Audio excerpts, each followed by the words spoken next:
code kind of is not valid.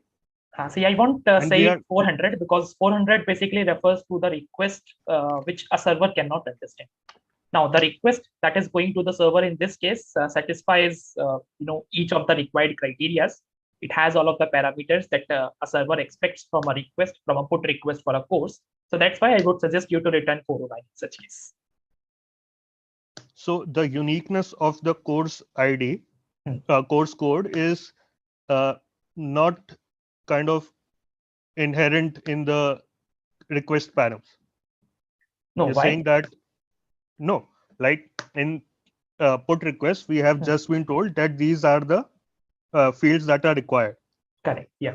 Yes, but we are not told that the course code should not be kind of something that's already been taken, right? It's just write the course, send the course code, but no warning or no instruction as to whether this should be unique or it should not be taken by any other course before. So if you will, refer to the schema for the course table, so you will find the course code has a constraint called unique. So that itself specifies that it must be unique. Yes. So here that is specified unique. So therefore the request itself is invalid because the course code is already present. So the request should be invalid, right? Yeah, because request is invalid. Okay. I understand that the request will be invalid because throw 400 because instead of kind of already exists. See again I would say that the 400 that basically has a different purpose. It is a type of request which a server cannot understand. Server doesn't know what to do with such request. The server is able to understand in such case. Server is able to read the request, is able to interpret the request, and also keeps the knowledge that such entry cannot be added again into the database due to this conflicting behavior of course name or course code. So that's why I'm suggesting you to return 409 because a previous entry or any entry in the database already exists, having some of the attributes that are similar to the request that the server has just received. Understood. 400, it basically has a different purpose. You can just keep this statement in mind that when a server is unable to interpret a request, what needs to be done. Understood. Yes. Thank you. Thanks a lot.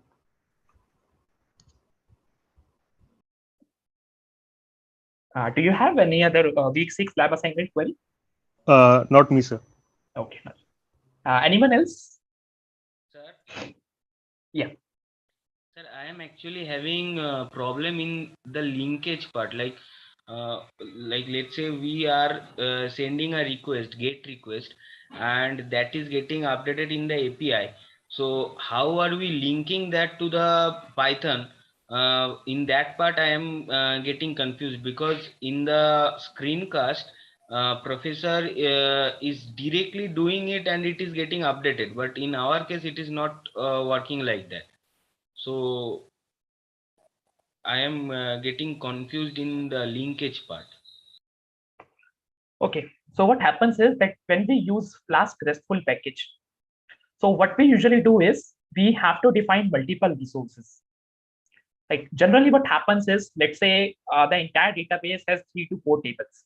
Now what we usually do is we treat each of those tables as a different resource. And what we do is we create an individual resource for each of those tables in our API. And within that resource class, so each of the class that will be creating using Flask RESTful, that should inherit a class called resource. That should be imported from the Flask RESTful package itself. And what Flask RESTful allows us is to basically define all of the request types. That means, for example, if you define a particular endpoint, defining a particular endpoint does not define the nature of a request. What defines is basically a request along with the request type. Now, what do I mean by request type here? That means if you're sending a request, let's say to abc.com/abc, let's say this is an endpoint that you want to pick. But until and unless you won't specify that what type of request you want to make, the server won't be able to answer that because you will have to tell the server that it's a get request, it's a post request, it's a put request, it's a delete request, it's a patch, or it's any kind of other. So what you will do in those classes is that you will have to define a separate method for each of these request methods.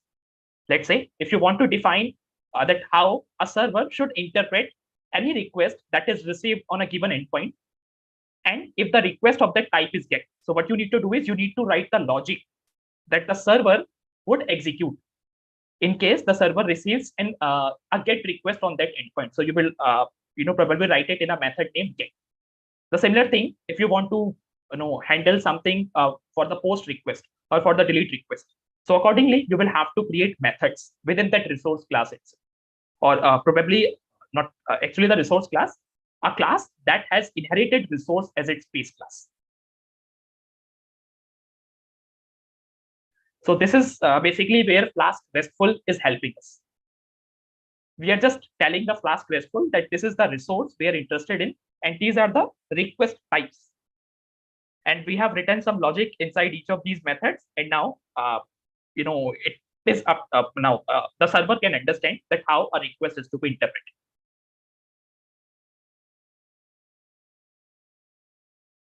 So if you are not even able to start with it, that how should you start with the API implementation? So what I would suggest you is to take the week 6 screencast code as a template, and you just build on top of it, so that you will not be required to like you were suggesting that I am not able to link all of those things together. So the linking would already been done. You just need to modify certain things like the models, or probably the resources class names, or the methods, or of course the logic behind them. Actually, sir, in the project, it is given like we have to go to this particular URL, say create slash course ID, Yes. something like this. So, but nothing of that kind was done in the screencast. I think in the screencast, he was directly doing the get, put, or whatever functions there was. He was directly doing that, but in our case we have to mention the particular URL for that. So like let's say in the Flask we used to do app.route, and then we used to mention the URL. So here how are how should we mention that URL? How should that URL, how is that URL getting mentioned? And also like that that marshal with, in the marshal with, we are just defining a dictionary somewhere, dictionary kind of structure somewhere, and we are using that. In that, the name of the keys, let's say that is a dictionary. So the name of the keys that we use there, like course ID, course name, this should this be the name of like name of the attributes that are there in the table, like name, actual name of those attributes, like So they should be the same, or their value should actually match with what you are returning from the endpoint. So let's say if you are applying the marshal with decorator on a certain endpoint that returns an object of class course, and that course object has some attribute called course ID. So you have to make sure that when you define that dictionary kind of thing using marshal with, so you must make sure that the attribute name, it must be course ID. It can be customized, but for now you can keep it same, or you have to keep it same. And what about the the URL part? Yeah, okay, so let me come to that. So what happens is, as I told you, that in Flask RESTful, what you do is you define the classes that are inheriting the resource class, and then you define the methods inside that class. And each of that method is basically going to refer to one request type, be it get, be it post, or whatever. Now what happens is that you will have to link that class along with an endpoint. So let me just write a small example in the chat for you.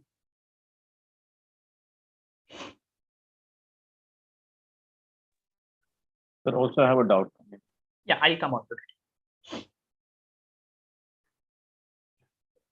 Okay, so I have written something in the chat. So API is what? API is the object that I have created using API constructor.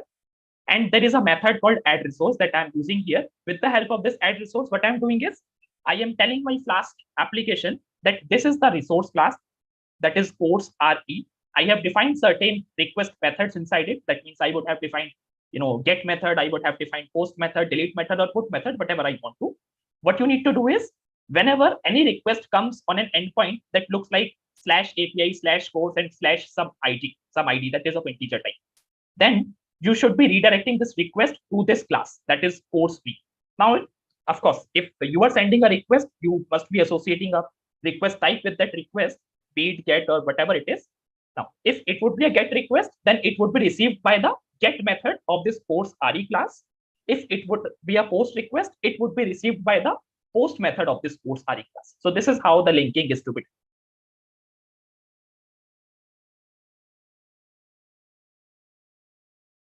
Are you getting it? Yes, sir. Yes, sir.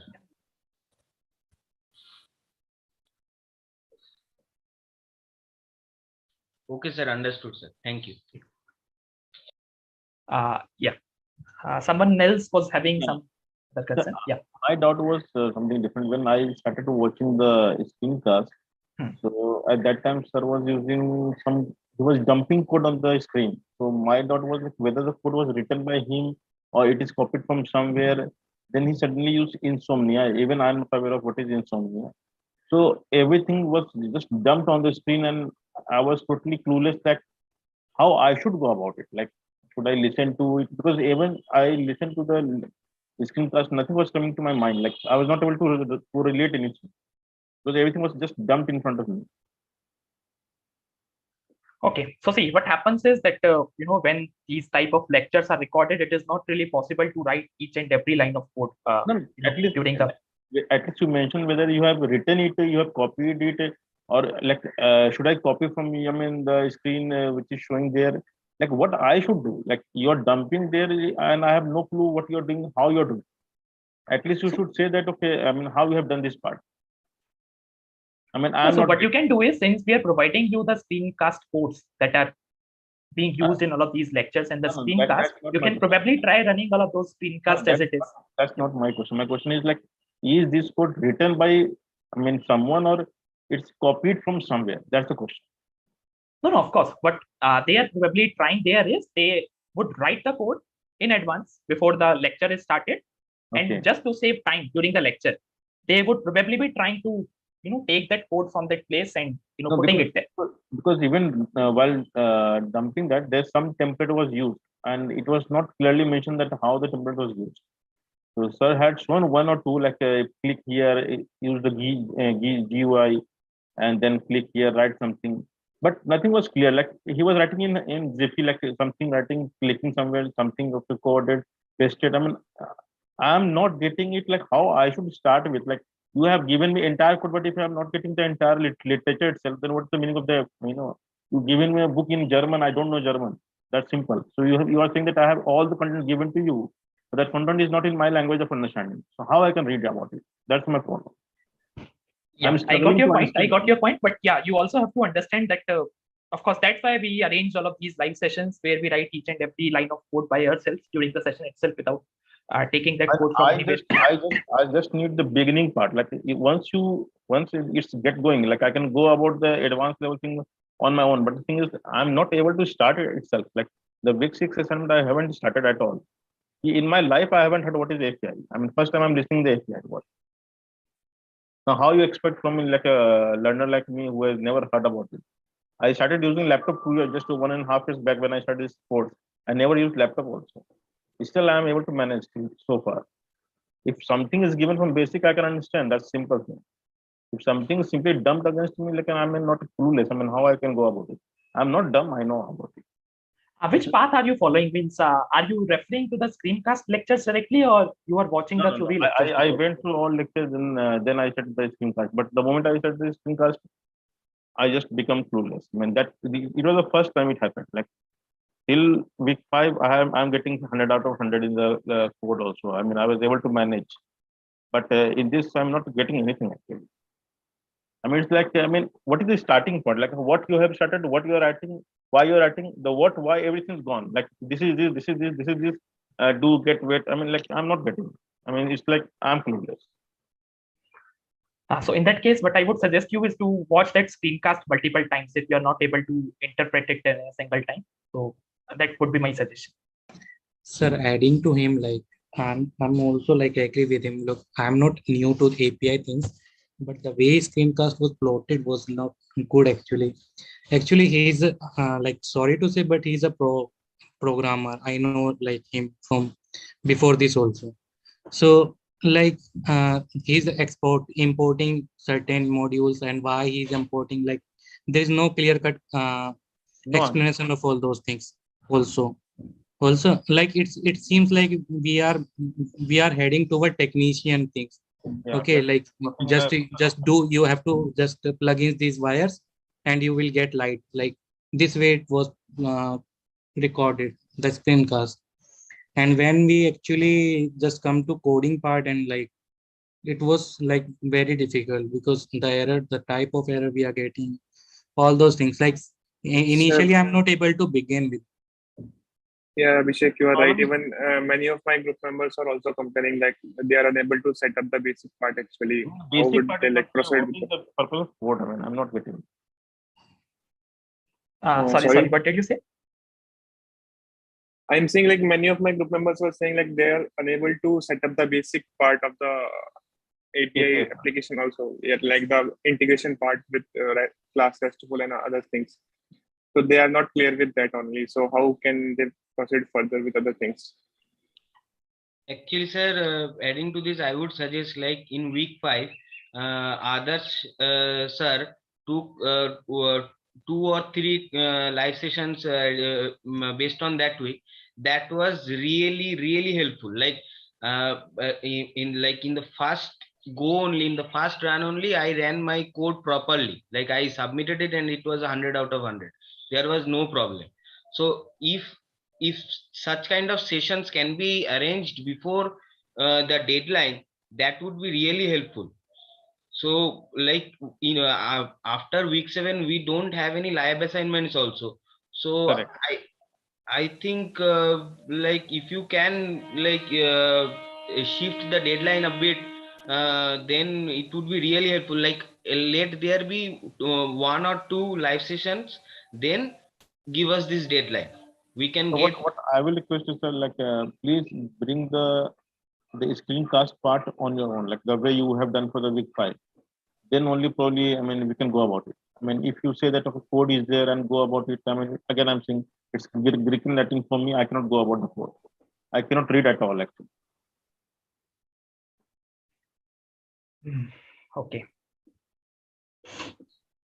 So Abhishek, sorry to interrupt. So is it even possible for week 5, like what you did it for the earlier weeks? Yeah, yes, ma'am. It's possible to do it, is it? Yeah. Okay, then we can try something. No? I mean, in general, like if everyone is finding it difficult, maybe we should try something. But yeah, so see, one of the things that when the profs, I mean, whoever are teaching and the faculty have been recording, they had in mind was that this is only like a very basic guideline. Of course, we were assuming that there will be this big network of students, some of who are experienced, and you'll have this internal discussion among yourself. So dependency on the screencast will be to some kind of reference and all that. So the main thing, like a lot of development has to come from the student side was our assumption. But if you think if you are not even able to start, then I think we should do something about it. So Abhishek, maybe we can we just have a look at relook at, like, do you want to do that, or do you think we should talk to the faculty and do something about it? Ma'am, please go through the screencast on your own and try to understand that I from have the been on this course starting from September, so please don't worry about that. So it's not about going through the screencast, it's about how the students perceive it, right? I mean, people are seeing it for the first time. How they perceive it is what Yeah, matters, right? Yeah, so that's what we are trying to understand. Okay. So Abhishek, let us have a discussion on this Sure. let us Yeah, see. we can And see probably how- organize one special session Yeah, for we this can do purpose. that. Yeah, sure. Yeah, I think we can go ahead now, Abhishek. Like, we'll take your feedback. Like, most of you have, you see you have issues, so we'll just go back to faculty and see how to go about it. And also, as possible, like we'll try to give you more inputs and all that. But yeah, at the same time, just talk to your seniors. If you have contacts, just discuss in the discourse. There are people still, who have done Mad 1 and 2. Maybe some of them can give you very simple tips, which will just help you kick off. So just keep talking to people. This is a course unlike the other courses where everything will be given on the plate. So please keep your mind open and just try to seek help, not just from the course instructors. We will definitely communicate this to the faculty. At the same time, try talking to your seniors who have done it, and try talking to seniors, especially the ones who probably have struggled. You can go through the discourse and see that there are so many comments earlier also, and we have been telling that this is like a different course and possibly a difficult course for people who are Ma'am, doing I programming feel for you the are taken first time. differently. I'm not finding it difficult. I'm like the basic part itself is missing. I'm not getting. I mean, the starting part is the problem. It's not about going about, because see, I have managed till week 5 in a similar fashion, like looking at the discourse, seeing the other sport also, seeing so what they have discussed before. We have been managing so far. Here the problem is not like the beginning itself is so much things were dumped at the same time. We got confused. So Okay. our like I mean you can understand like the Yeah, beginning. got it. Yeah, sure. The rest I can manage. Yeah, got it. Okay. Yeah, we'll just check with the faculty, we can have some bridge between, right? I mean, whatever has been given and like some kind of some starting point where it will be much easier. Okay. So Abhishek, do we have last term's live session where we may have done something to help? Yeah, exactly. We would have done that in the last or even in the last to last. Yeah. So can we just see and take those links and share it with them in the discourse? Yeah.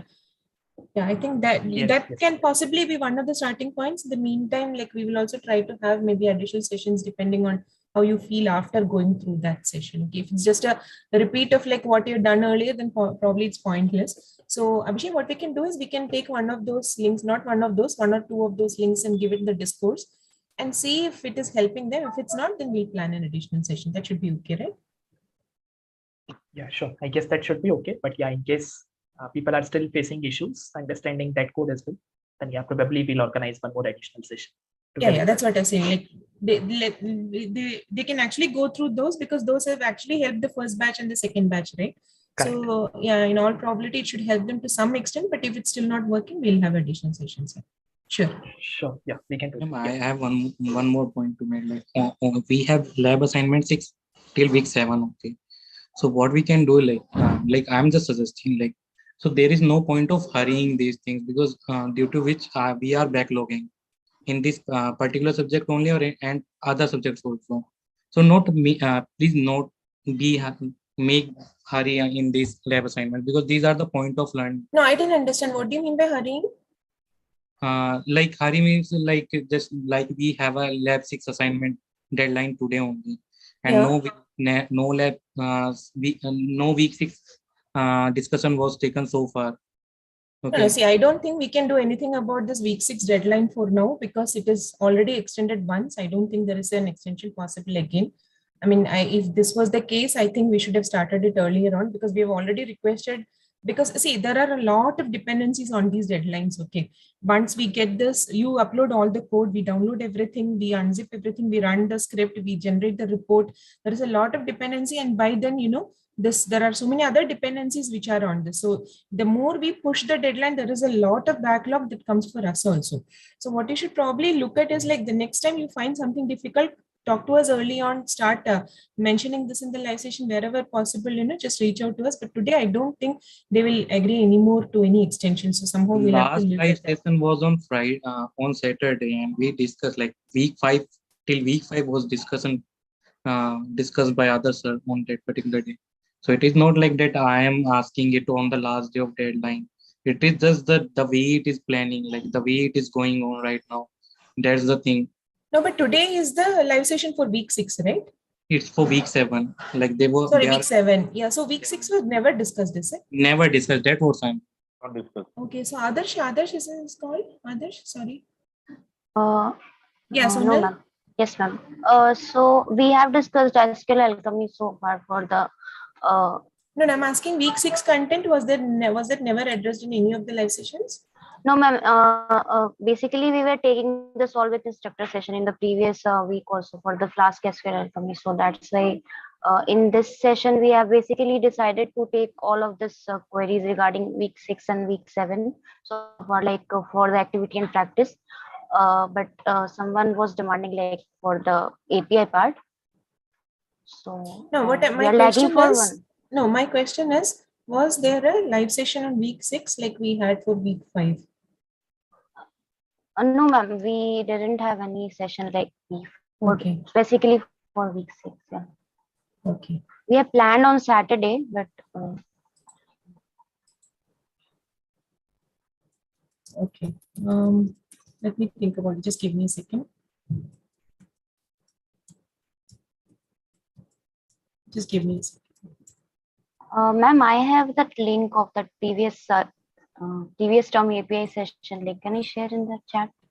No, see, that's not the question here. Like, will they have time enough to do it before 12 p.m., directly before the deadline? That's the question, right? Not possible.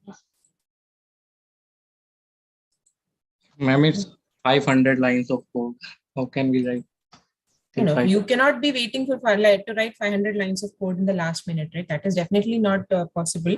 So, that would, yeah, like, I mean, that would be mentioned that we are not no, able no, to start no, any- Abhishek, I totally understand your problem. There has been something because of this revision session that happens for the quizzes, right? Definitely, we lose one session. So generally, what we have is we conduct extra sessions and try to cover it. Okay, so probably that did not happen this time. So that's why there is this missing out. So we will have to check again with sorry. Ma'am, there was one extra session, ma'am. It was Oh, there. okay. Yeah, okay. But even that we could not cover the week 6, is it? Yes, ma'am. So as I told, like week 5, we understood very well, ma'am, because of those live sessions. Right, right. So it is not that we are not getting help or something like that. We don't want to sound like that. Up till week 5, it was very helpful. But Okay. if you can arrange few live sessions before the deadline of that particular week, that would be really helpful. Like if let's say if for week 6 you can't do anything, then okay, we can leave it. Like okay, like we can get scores from other week also. But let's say for week 7 is also on 19th. So before that, we are getting only one live session. After today, we are getting only one live session, that is on Saturday. And if that live session is on week 6 content, then again we are not getting any live session on week 7 content. Yeah, see, every other course also has the same problem, but generally we have additional 1 or 2 sessions. I don't know how many of you have registered for DBMS, but you would have seen we have SQL practice sessions. We have additional, like we had a brief session on the normalization and all that, right? So we have extra sessions just so that, we cover whatever are the pending requirements. So yeah, so this is something that we will check again. I'm not sure. So yeah, the more, quite unlike the other courses. I mean, this course is quite unlike because this course is having so much, you can say, input, like multiple things coming together here, and it's bringing the concept from all other courses like Python, database, and other ideas also. So I think this course definitely need more input than the other course. In fact, see, okay, so see, your name is Chandan, right? Yeah, sorry. So, Chandan, the thing is like this course is different, but the only concern I have here is that we did not have a separate session for week 6. The other things I don't think generally applies because for every course there will be something which is subtle and which is something which is specific to that course. If you see, for certain people it might be like, some people find DBMS difficult, some people find PDSA difficult, some people find application development difficult. So it depends on your background, your working and everything. So probably your programming background, like, starting off, sorry, you're kind of starting off with the API concepts and all that, right? So we are finding it difficult. So the thing is like, I am more worried about not having a session for week 6, which would possibly have helped you to, just, okay. Okay, so if we do a demonstration today, will you be able to write it? You won't be able to, is it? Like if we help you with today, some API demonstration, if we do it today, will it help you? week 5 took almost 4 days to finish. The entire code and It's learning. pointless. Okay. Okay. So just give me a minute, okay? Just give me a minute. Yeah, Srinivasan here, but I think week 6 could be simpler because there are not so much templates to write. So maybe a demo might help because the amount of code you have to write is probably smaller than week 5.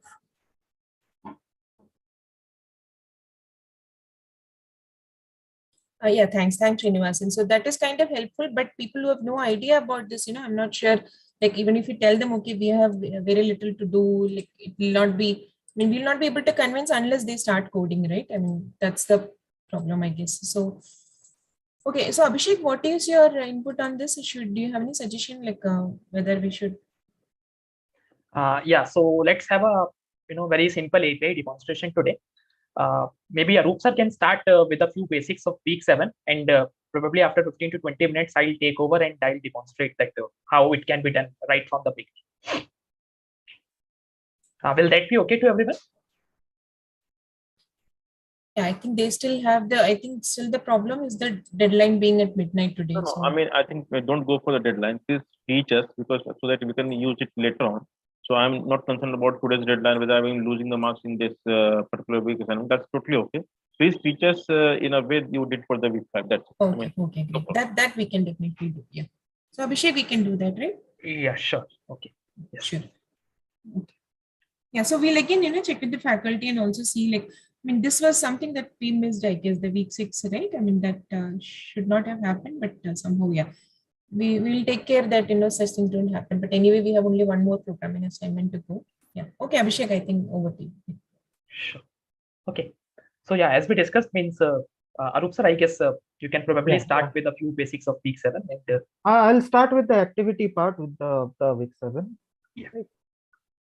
Okay. Yeah. So Abhishek, I think we should tell them why we're starting on week 7. Abhishek needs some time to prepare for the API demo, and that's why Arup is actually covering it up with the week 7 basics. Okay. So Abhishek, you will be doing the API part like after Arup. That's the idea, right? You need some time to prepare, no? That's what you meant. Okay. Yes. Yeah. So Abhishek will be taking the week 6, but he needs some time to prepare because he was not planning to do that today. So until then, Arup will be covering few basics of week 7. Okay. that's okay. Okay. Let us go for it.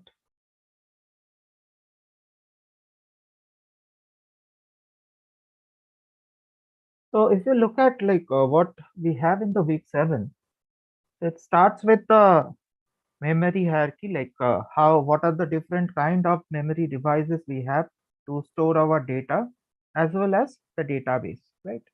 So whenever I'm talking about the data, I mean to say whenever I'm going to store it on a volatile storage like a RAM or a register, but database means I require a kind of a persistent storage, right? So which could be a hard disk or SSD, right? Solid state device. After that, there is like uh, there is some discussion on searching a particular data. So there are different kinds of algorithm through which we can search a particular data within a data structure, right? So if you have done PDSA or other kind of algorithm courses, you may be knowing there are searches like we can do on an array, like a linear search or a binary search, or it could be done on a linked list, right? Then next we go for how we can have a efficient search on database, right?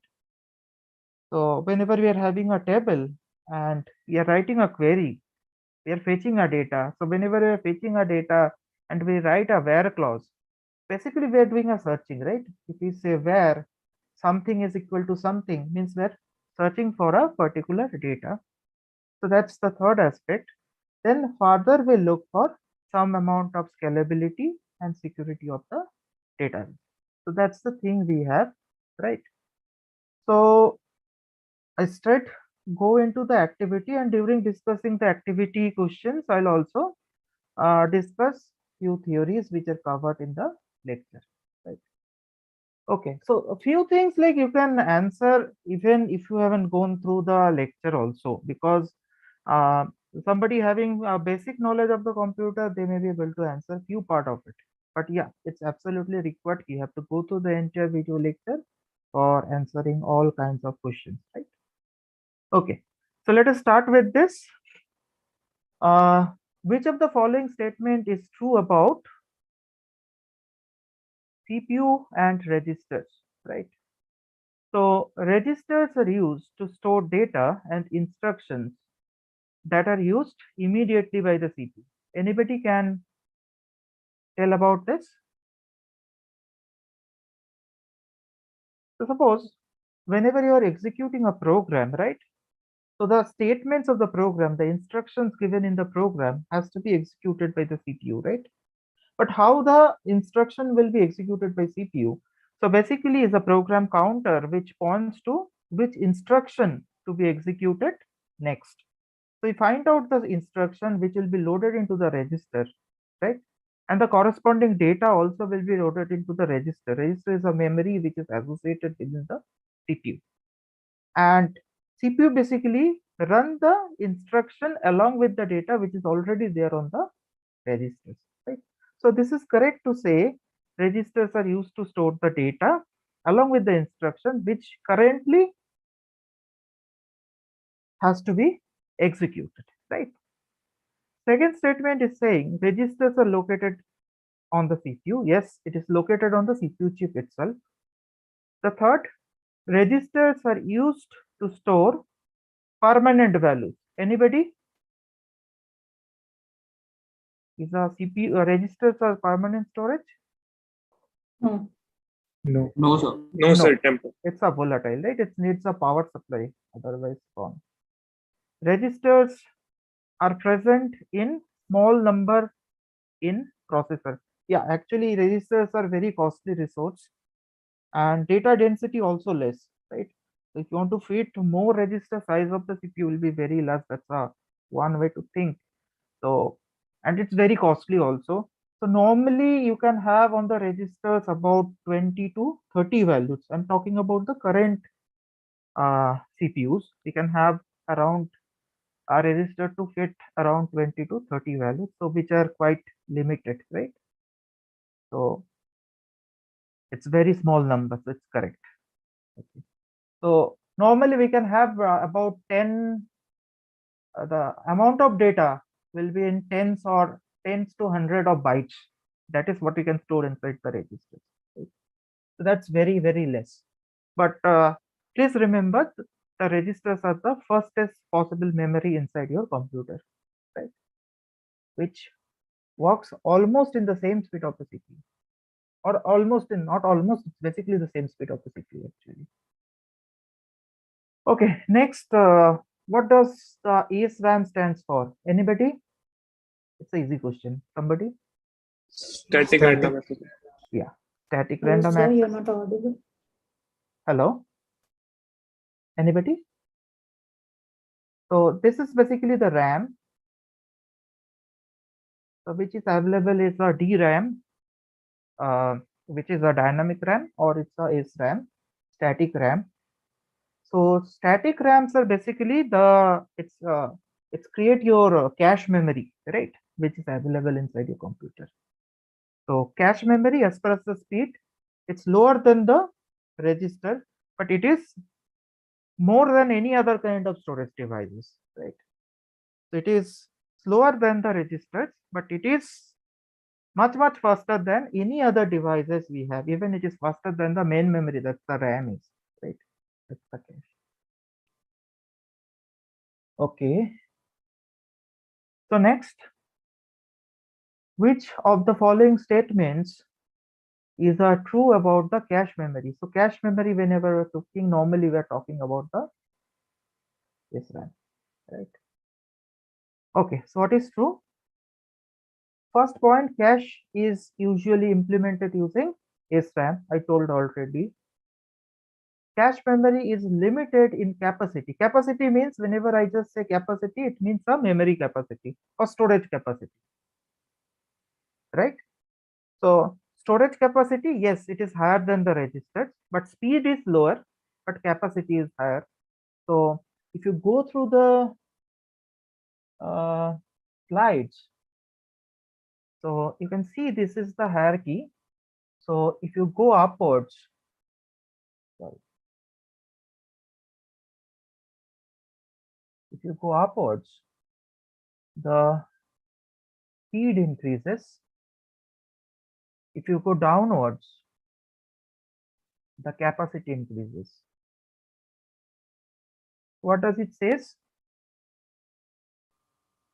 Registers are the fastest, then cache, then the main memory, which is your DRAM, dynamic RAM, then the SSD, solid state devices, then your hard disks, which are the magnetic disks, then the optical devices like a CD-ROM or a DVD, that kind of thing, right? And the capacity, you can see the capacity of the registers in between tens to hundreds of bytes, whereas in the SRAM the cache is 0.1 to 1 MB. The main memory today we can have up to 16, but possibly the useful will be up to 10 GB, right? SSD use a flash technology, right?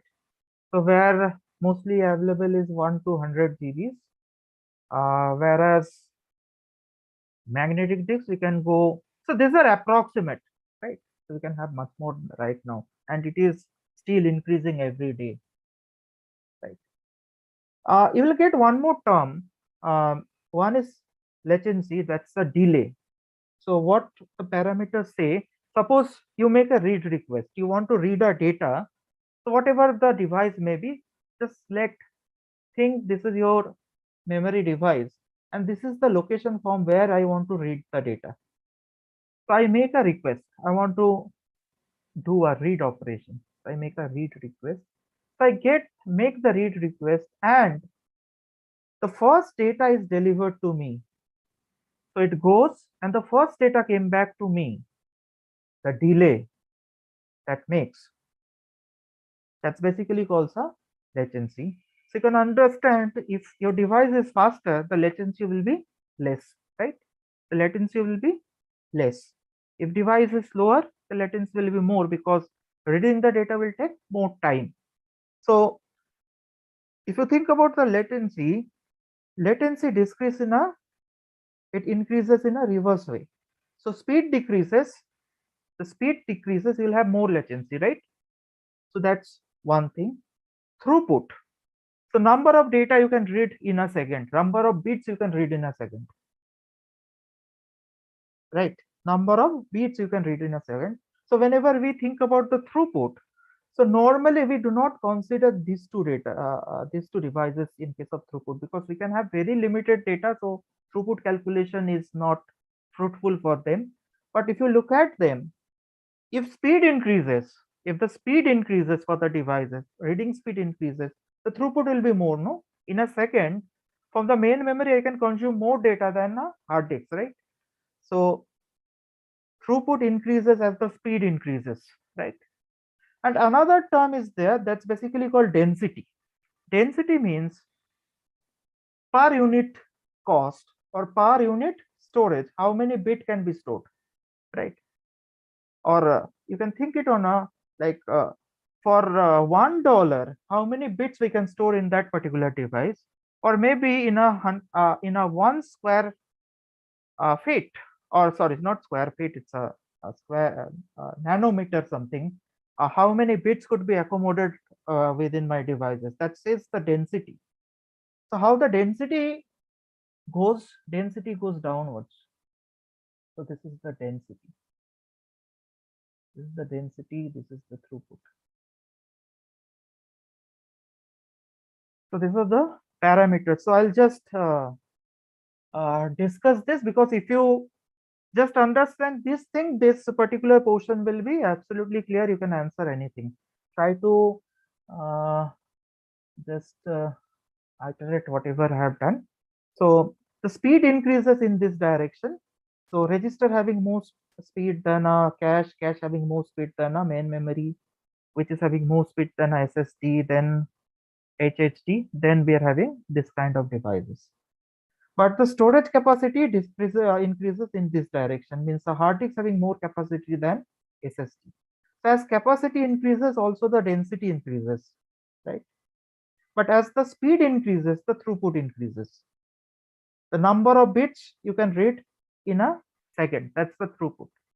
But latency is the delay. You make a read request, and the time you are getting your result, right?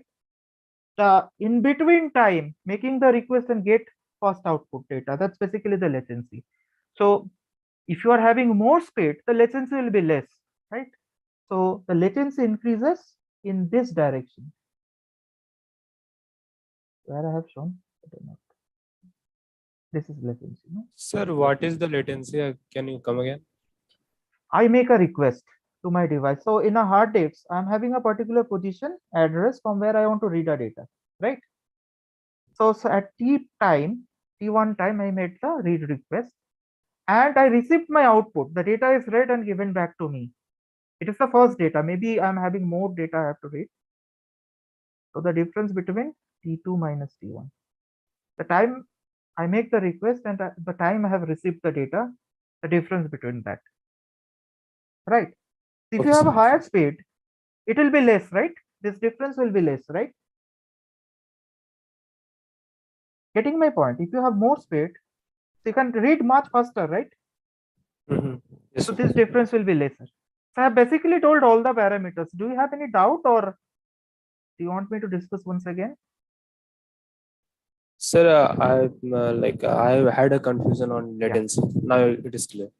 Okay. So I think now we'll be able to answer questions on this devices, right? So let us complete with the devices at least today. Which of the storage element has the highest storage capacity? Which one? We have already discussed. Between this,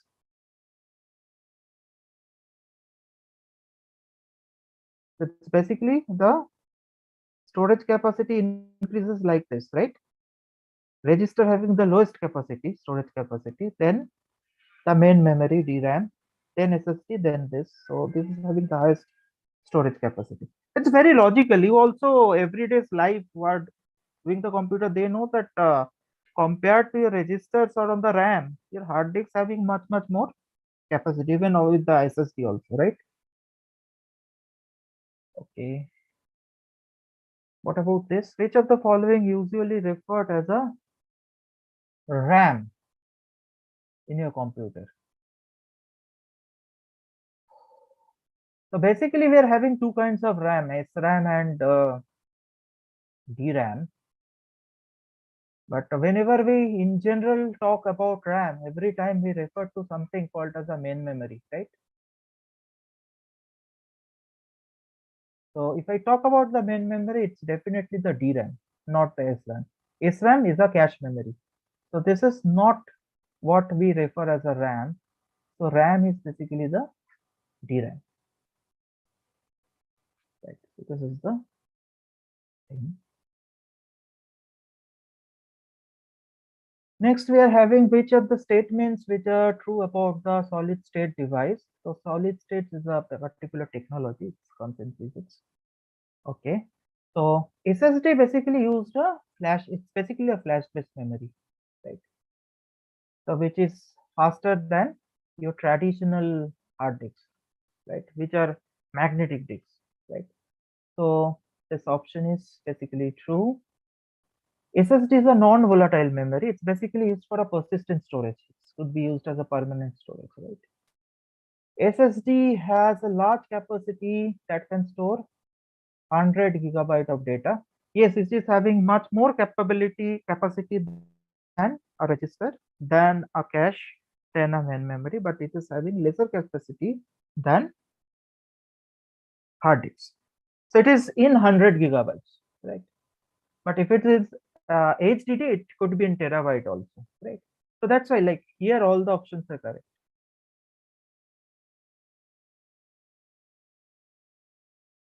7 is very simple thing, which are basically the valid storage devices. So everybody can do. I don't have to say anything over here. Okay, 8. Anyone want to answer? So what are the matrices or parameters using which you can compare between the storage devices, right? So it's basically the latency, throughput, and density. These three we have discussed. So latency, you make a read request and the data is available to you. So time difference between that. You are having higher speed, you are having lower latency. You are having slower speed, you are having high latency. Throughput, it basically number of bits per second. So how many bits it could transfer or you can read from your device within a second. That's basically throughput. So you are having higher speed, you are having higher throughput, right? You're having lower speed, you're having lower throughput. Density, it depends on the capacity in a unit area or given a unit cost, how many bits are available to you. So normally the devices having higher capabilities, not capabilities, capacities, in storage capacities, having the higher density. So that's why like hard disks having the higher density than the SSD, then SSD having higher density than a DRAM, like that. Okay. Which of the following sequence of the storage is correct whenever we consider latency? Which one is correct? Anybody?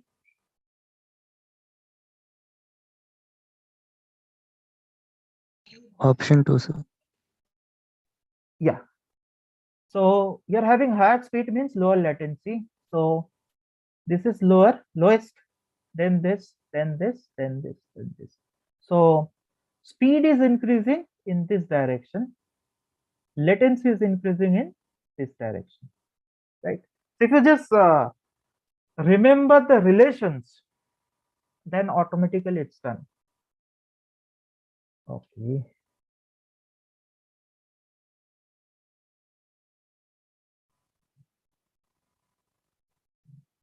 So anybody has done PDSA here?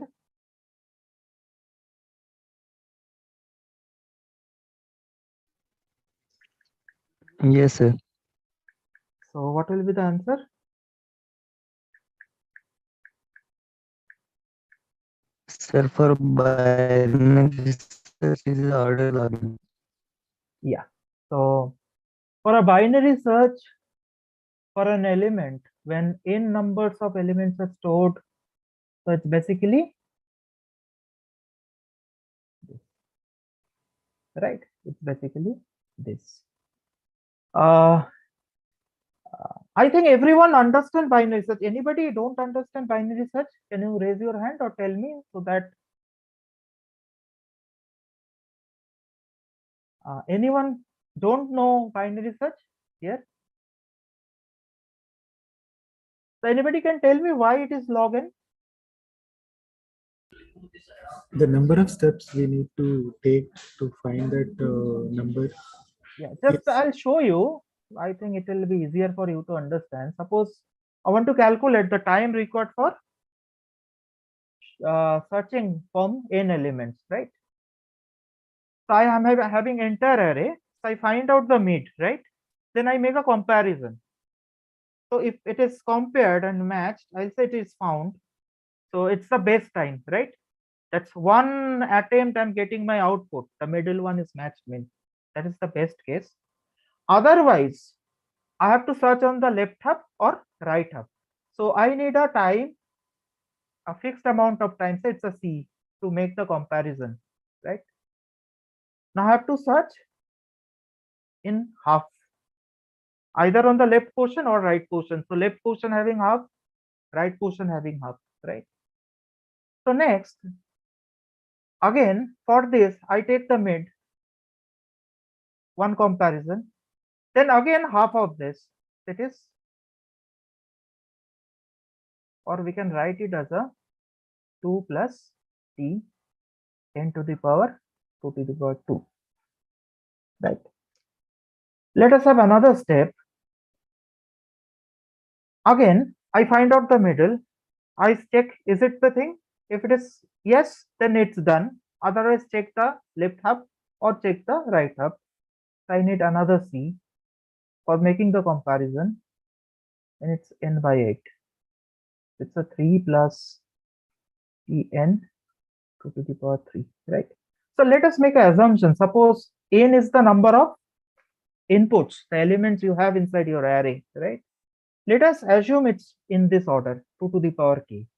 Then we can definitely write k equal to log 2 log n base 2, right? So this is my assumption to make the calculation much more easier.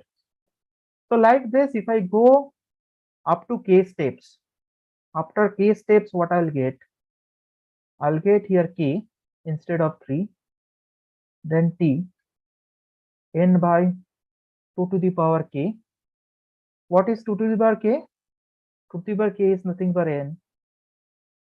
It is n by n k plus t of 1. So t of 1 means it's a constant time, right? It's basically a constant time. So what is k? K is log n base 2 plus the c is there, right? The c is still there, plus this is again constant. Suppose it's a t1. So the cost is coming like this, where c is the cost for making one comparison, which is a fixed cost. C1 also is a fixed cost. So basically, what will be my order? That's basically the big O of log n. So it's not required for this AppDev at all, but I'm just showing how it is actually done, right? So it's basically a log n. Suppose the second question. Okay, before I go for this, let us go into the slides. Just I want to show you something. It will be easier. I'm assuming everybody has done this PDSA because you're not telling anybody. So just whenever I'm referring to this, I'm saying this is a constant time. This is a logarithmic. This is the linear. It's the polynomial, and this is the exponential, right? Now, the constant time is the best possible thing, which is may not be realized most of the cases. So good is linear, right? Sorry, probably the best is the log time. Linear is also fine, but polynomial is not so good. So polynomial could be a big O of n square or big O of n cube, right? And we are having exponential, which is worse. So efficiency of your algorithm increases like this. So if you have a constant time cost, then it's the most efficient. So how many number you can have? You can short it with a fixed amount of time. Practically, it's not be possible, right? So for 10, it's taking the same time. For a million of data, it is also taking the same time. May not be possible in that way. Logarithmic time, it's quite okay because it is somehow proportionate to log of n. So it increases with n, the number of input, but it includes very slow.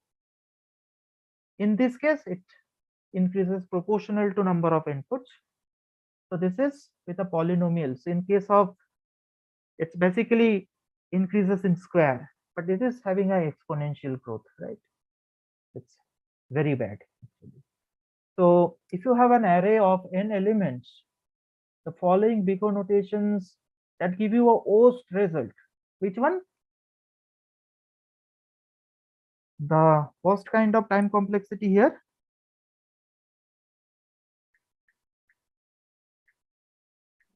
K raised to n exponential. Yeah, it is the exponential. Right, it is the exponential.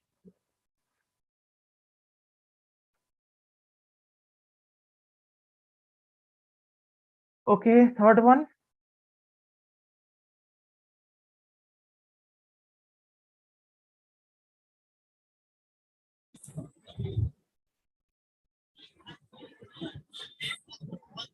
Exponential. This is also exponential because it's look like a polynomial, but here as per the statement, n is the constant and k is the input size. So if the number of input, this goes on the in the power, that becomes exponential. Yes, very good. So this is maybe the last one we're doing today. So you'll go for that demo today after this. Which of the following search type can be solved in a log n time? Which one? Sorted array. Yes, but if in your option you're having a sorted linked list, then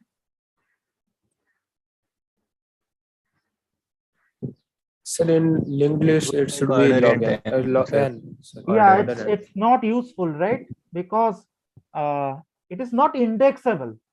So random access is not possible. It is always a sequential access. Even if you have to go to the middle, you have to start from the beginning. So even if you have a option with the sorted linked list, this sorted array will be your best option. So I feel I'll stop here. Abhishek, you're here in the meeting? Yeah, yes, sir. Okay. So this I'll continue on the next day. Let Abhishek. Thank you all.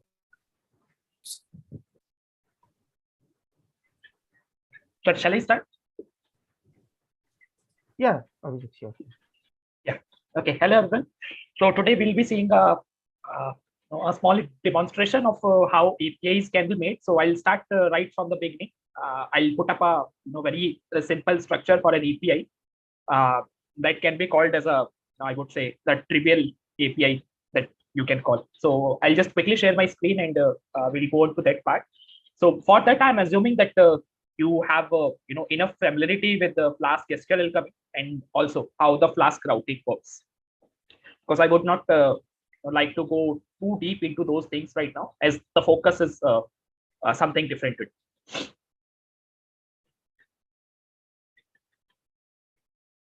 So at least everyone knows that how to create a basic Flask application. Can I assume this?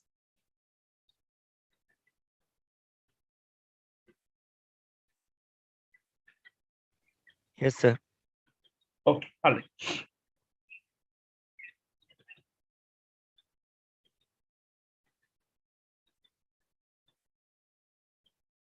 I hope my screen is now visible.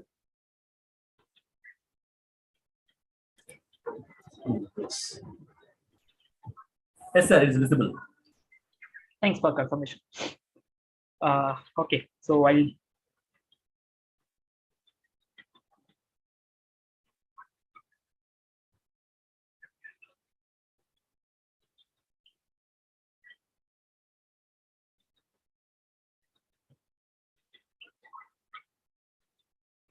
So I'll be using this IDE called Visual Studio Code. I hope this IDE is being used in all other sessions as well. So assuming that you all will be familiar with it.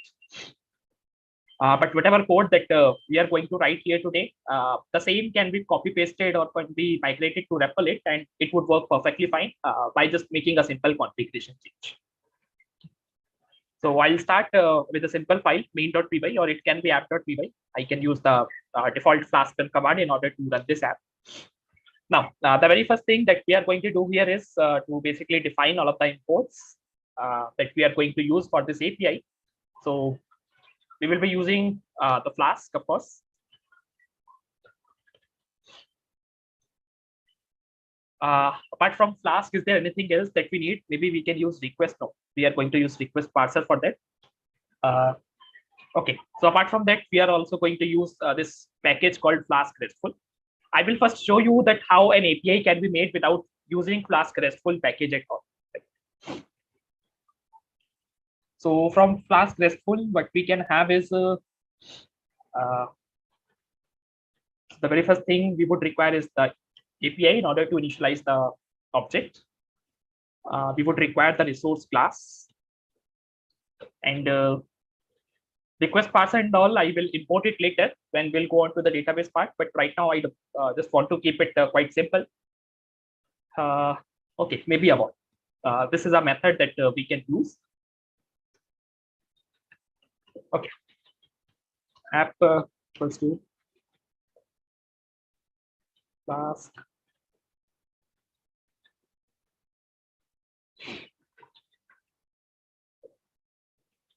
and what I would need to do is I am not going to initialize this API constructor as of now. I would do it later, as I said, that I'm trying to create a Flask application without using this Flask RESTful package at all. Okay. So I just commented it down. And now what I'm going to do here is I'm just going to create a simple endpoint. Let's say app.route. Let's say it's a base endpoint for this application. And the method that is associated with this path is this index. And what I'm doing in this index is something very trivial. Let's say I'm returning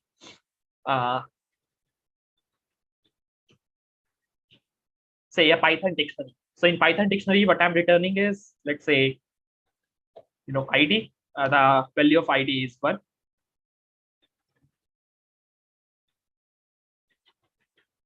Apart from that, let's say name, and let's say place. All right, that's it. And okay, so if I want to run this application, can someone tell me that am I required to write any extra code if I want this application to be up? Not necessarily. I think you should just return that value, right? As a string, it will return. Yeah, it's okay. But I'm saying is that how do I start this Flask application? This You have to check the thing. app.run. Make it runnable. App.run. Is it possible to start this Flask application without using app.run code? Because this is also a perfectly valid Flask application, right? I just want to know. I would request everyone to be on mute in case you are not speaking.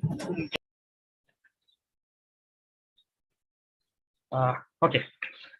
Yeah, so does anyone know that if there is any way through which this application can be made up without writing that run call using the app object, the Flask class object? I don't know that. I've been always using the app.run code. So okay. So what I need to do is I also need to create a virtual environment so that I have missed here. So let me just create it. I'm using git bash here. You can use the VS Code terminal as well. No issues with that.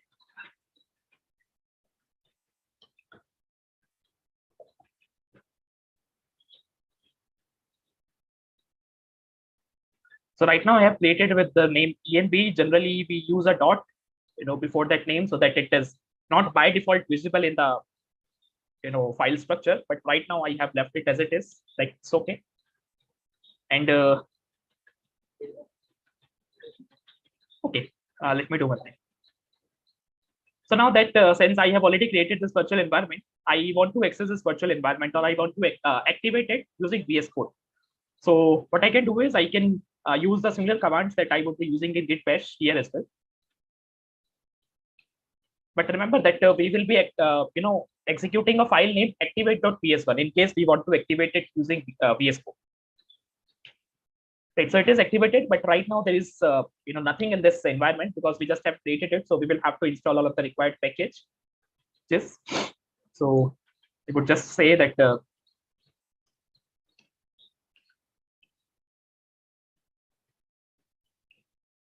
so we are going to need Flask here. We are going to need a Flask RESTful. We will also need Flask SQL Alchemy at some point.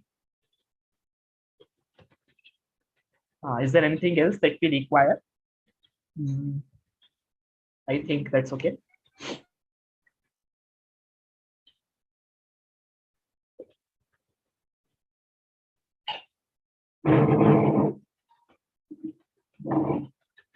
So all of the packages are being imported or downloaded or installed. Okay, so everything has been downloaded. Let us just see that if everything is there in our environment. So I'll say pip list and we'll check that if all of the required packages are available in my environment. So Flask is there, Flask RESTful is there, and Flask SQL Alchemy is there. So this is what we require for this application to work. Now, but I was asking if so this one will be this one will be available as long as I will be in this environment, or it is permanently installed on my system? Yeah, all of these packages are limited to this environment only. The moment I deactivate this environment, so until and unless the environment I'm currently in, if these packages are available there, that is okay. But if the packages are not available in the environment I'm currently in, the application won't.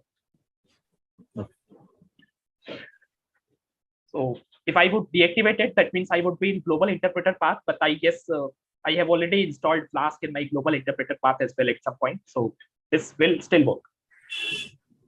Okay. Yeah.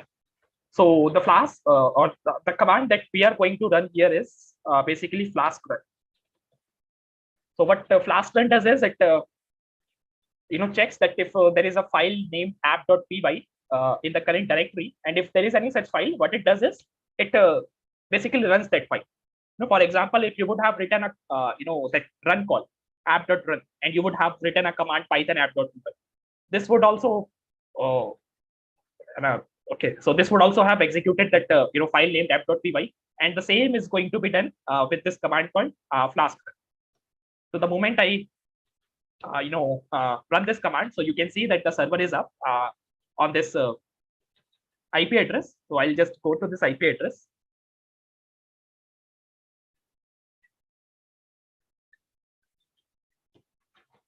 And you would see that I have this. So the endpoint that I had for my base part of this application, this is returning a simple dictionary here, and that is being shown here on the screen. Now, if I would try to open this on a browser like Mozilla Firefox, maybe I could, what I say,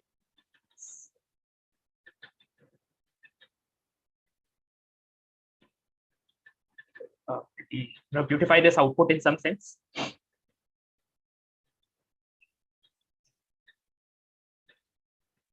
Okay, it is 5500. It should be 500. Yeah, so here you can see that the data that I'm getting is in the form of JSON, and basically Firefox does a lot of help in case we want to parse that data. Maybe you can install some extensions in case you are using Chrome or Edge, but if you are using Firefox, you may probably not need those. These things come up by default with Firefox, but I would be using Edge as usual. Okay, so what we did here is that we created a simple endpoint, and we just started the application, and we saw that this application is giving us the required output. If you will ask me that is this an API, I would still call yes, this is an API, because what do we expect? What type of output do we expect from an API is basically something that can be easily transmitted over the network, and what we are getting is JSON type. So if I'll go there and I'll do inspect, I'll go to networks tab. I'll refresh it. So you will see that the request was sent to this address. If I'll click on it and I'll go to headers.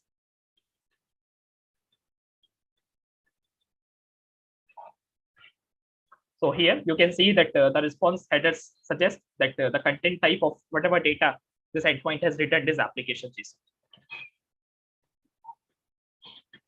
Okay, so ideally or technically, you can even call this program, this simplest program, an API.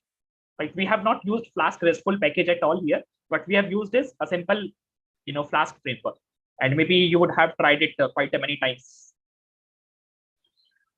Okay, now what we are going to do is we are going to leave this endpoint as it is. I'll just stop this server from here, and I am going to do the same thing with the help of Flask RESTful. And then after that, we'll understand the difference, between API that is created using simple Flask framework or that is created using Flask RESTful. We'll try to understand the difference between them. Now, if we want to use Flask RESTful, the very first thing we need to do is first to uncomment this part of statement so that we can make use of it. Now, can someone tell me that what is the starting point from here? If anyone of you has already started with week 6 lab assignment or creating APIs before?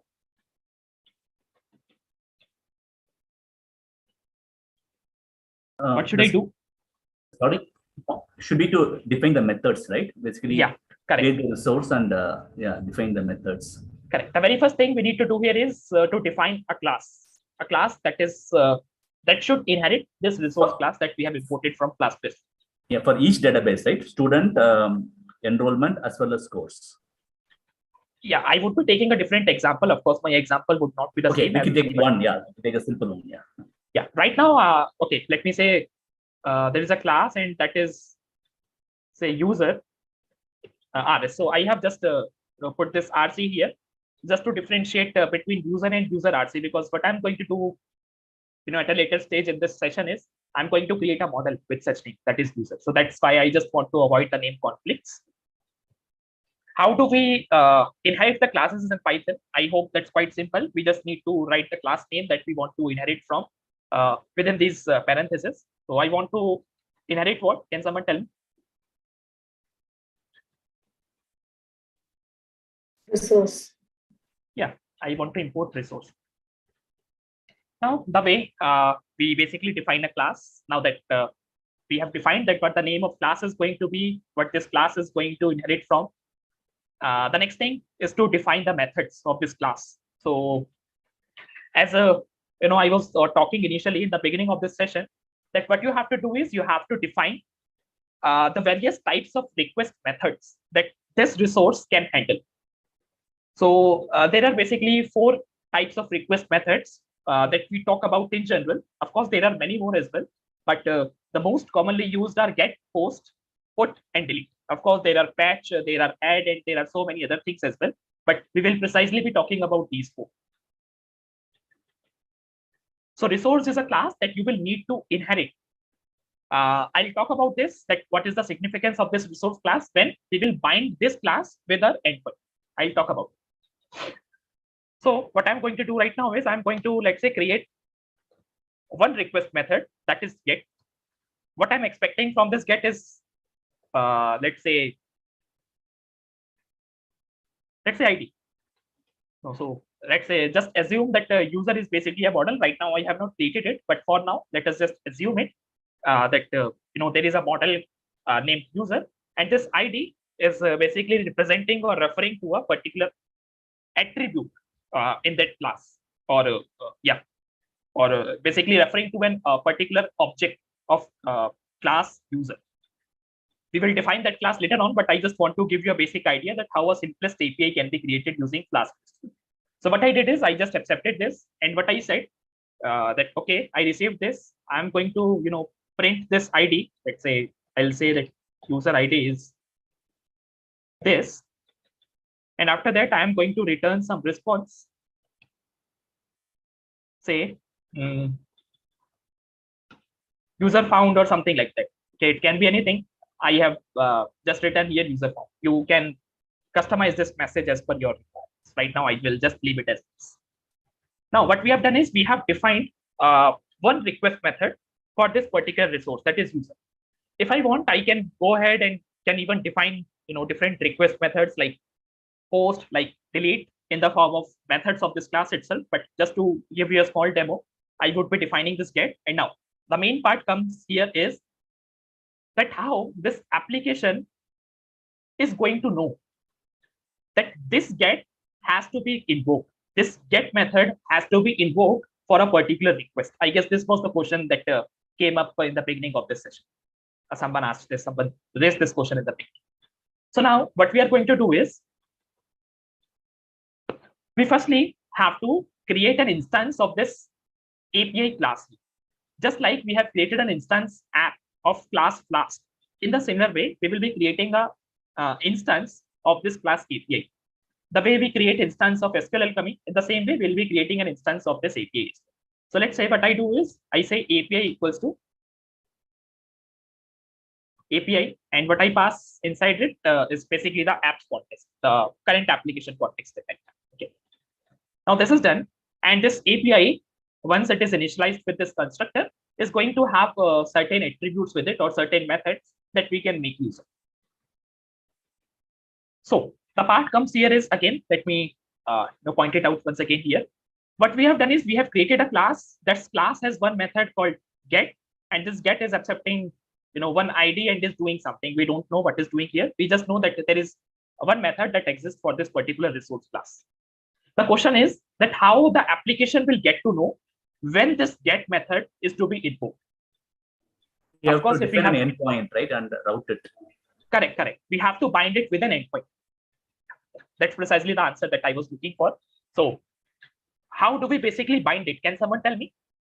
How do you associate an endpoint with this particular method, or let's say with this particular class?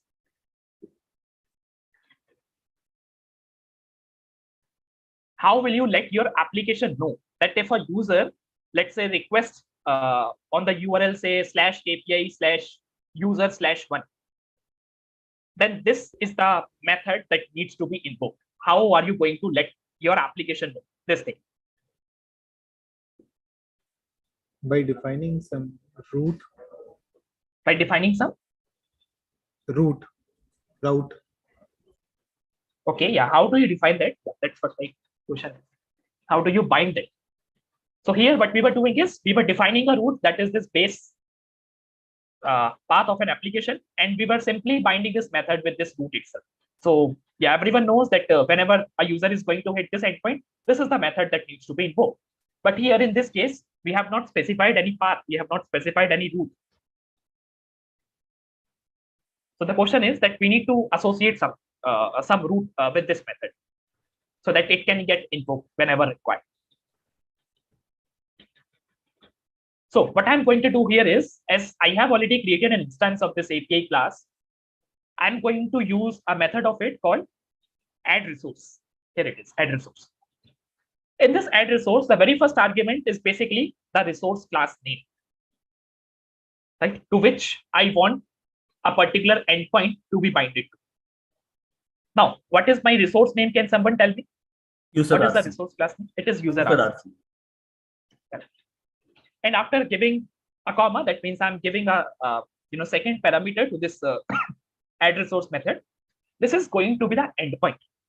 The endpoint, if a user is going to visit the endpoint that I'm going to write here, this class is going to be I would say that this class is going to be invoked in some sense. Now it will depend on the request that which of the class method is going to be invoked.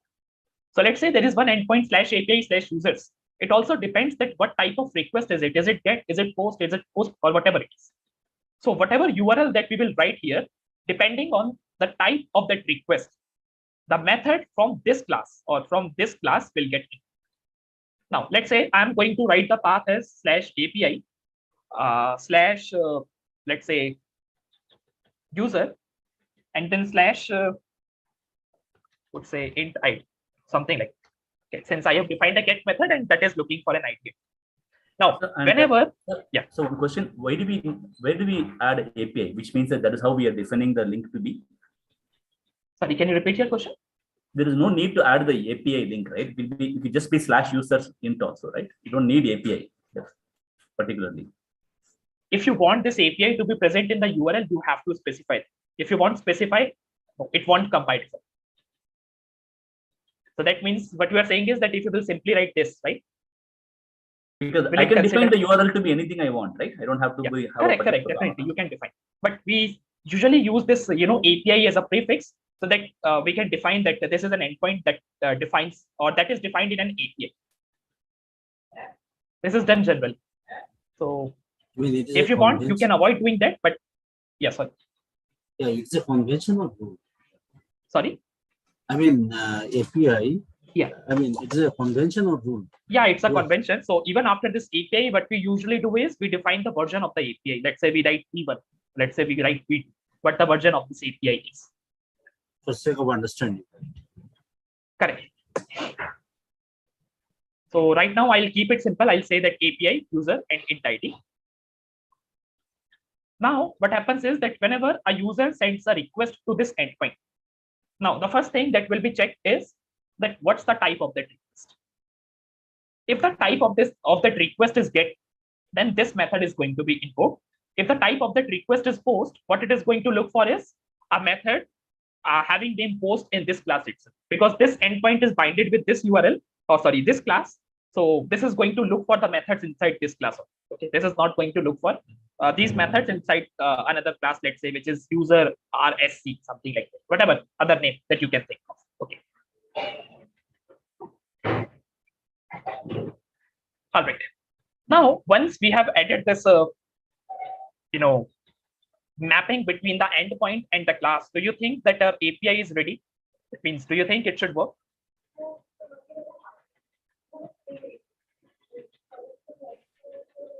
Yes, sir. Okay. So can someone tell me that, okay, once again, I can, use the Flask Run command. I can use the Flask Run command, right? In order to start this application once again.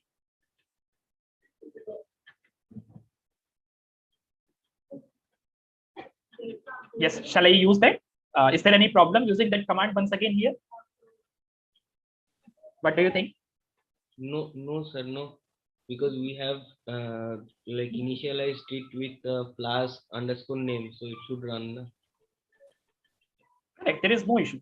Anyways, this is a Flask application. Of course, we have used an additional package or a Flask extension called Flask RESTful, but still you will say that it's a Flask application. So Flask Run command would definitely work. So I'll say Flask Run, and the application is up again. I'll hit this endpoint. Of course, this response will remain same, because where is it coming from? It is coming from this endpoint that we have defined. But the API endpoint is what? It is this. So what I'll do is I'll just copy it and I'll paste it here. And let's say if I'll write 5, what do you think? What do we expect the output to be?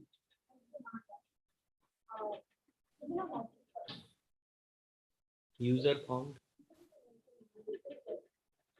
Sorry. Just a minute. If 5 is not You will get ID equal to 5. Whatever ID you pass, you will get that ID, because you are not checking anything, right? You're just printing it.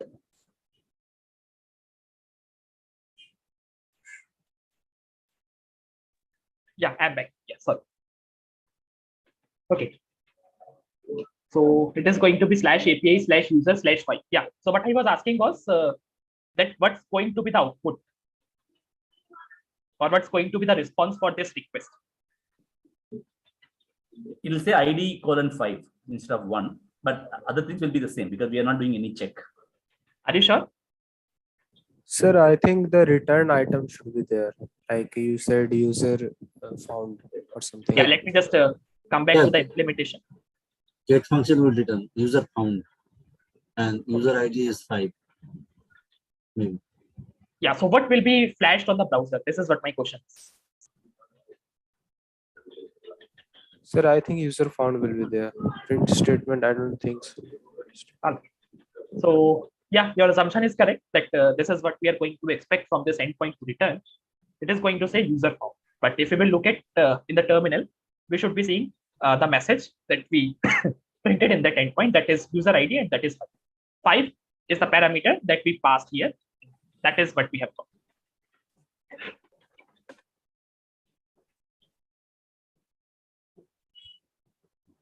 Okay, this one is console and that one is. Yeah, okay. So now the response that we are getting on the browser is user found. I hope everyone understood that why we are getting user found, because this is what this method is returning. If we would have said, let's say, user found, or let's say I create a string here, let's say s equals to user found plus str ID. And now if I'm going to return s, I'll restart this application since there are some changes. Now, what do you think? What is going to be flashed on the browser? I'll keep the URL same that I used before. User found 5. So I'll just hit this and I'm going to get user found 5, and the similar kind of message I'm going to get in the terminal as well that says user ID is 5. Right? Now, once again, let us recollect that what we have done so far. We have just created a resource or a class, and that class is inheriting this resource class that we have imported from where? We have imported it from the Flask RESTful package. Now, what do we do after defining this class? We will have to define the methods as part of this class, and those methods are basically going to define what type of request they are going to handle. So remember that you will have to keep the name of the method similar to the type of the request. You cannot use any letter in uppercase here. You cannot use capital G and small et. That is not going to work. Okay. Similarly, I can create delete, or I can create whatever I want. So this is how I'm able to see the output in the browser. But I just want to know that any one of you has used any API testing tool before, like you have been saying that Insomnia, Postman, or anything else? Yes, sir. Postman I have used. Okay, great. So I am going to use a similar kind of API testing tool here. It is neither Postman, it is not even that Insomnia that you are using. I'm going to use a VS Code extension called Thunder Client. I'm not sure if you're aware of such extension, but if you're not, I would suggest you to install this extension, as this is quite useful or even easier for us to test the requests. So I have already installed this extension. I'll just go there. What I'll do is I'll say that I want to create a new request. I have to make sure that my server is up. I will change this URL to 127.0.2.1 5000, and I'm going to say API/user/7. I'm going to remove this S from here. It says that the nature of the request, or basically the type of the request is get. I can change it to anything else if required, but right now I want to keep it get. This is what the URL is going to be, and I can use this button in order to send the request. What I can do is I can even append extra headers in case it is required. Authentication token. Right now we will not talk about this. Body, in case we want to make a post request or a, let's say, put request, what all parameters the request payload is going to have. So these are the things that one can define. If you are using any API testing tool, the similar kind of options you will even get in the other tools like Postman or Insomnia. Okay. Now, if I click on send, I am going to get the response here in this small window that is here on the right. So if everything goes right, sorry, sir. There was a disruption. You are running this in Postman, right? You're showing Postman now. No, that's not Postman. What I said is that this is an extension that I have installed in my VS Code IDE, that is Thunder Client. So what you need to do is you need to go to manage, go to extensions, and type here Thunder Client. So here it is, Thunder Client. Just go there and install this extension. Once you will install this extension, this kind of icon will appear here after all of these options. And if you will click on that, you will get this kind of window where you can define what the URL is going to be, what the type of request is going to be, payload parameters and all. And this is going to be the window where you are going to get your result. Thank you, sir. Okay. So now I'm going to click on this send, and this is going to send a request to my server. The moment I click on send here, you should also see one more request coming in this term. So I clicked on this. You can see that this server has just served a request that says API/user/7, and it has returned 200 as the status code. You can see in the response that this is what we have got. User found 7 is the response body. If you will go to header, you will see that the content type is application JSON, some other things. Okay. You can also see that what the status of this response is. It is 200. So if you would have used Postman or Insomnia before, you would see that each and every functionality is available in this extension. Okay. So you don't need to install any external software just to test your API.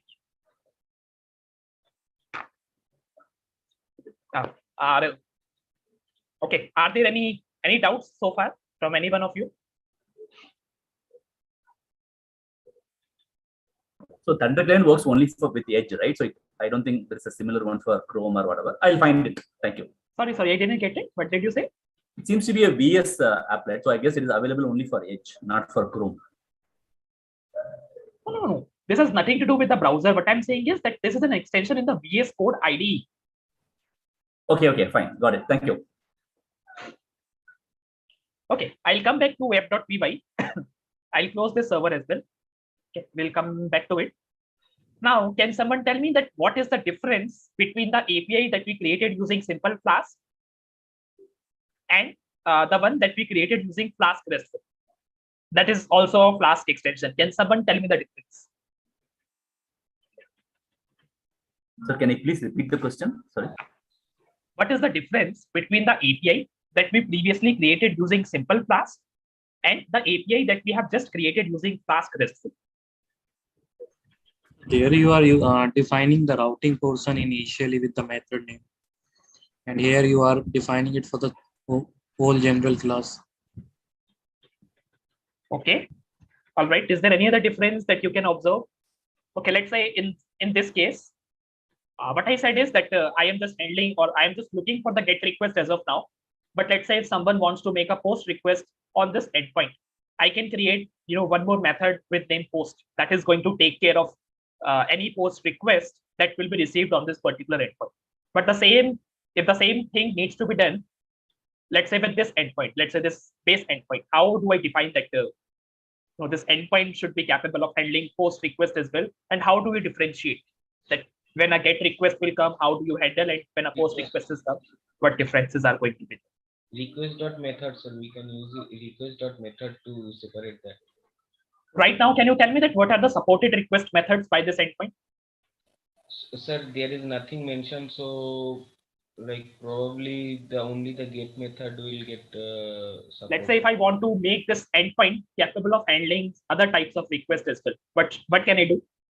So we can give array of request array, what's the parameter name? Methods equal to. Yeah, correct. I can use this parameter called methods, and it basically accepts a list where I can define whatever request methods this endpoint is capable of handling.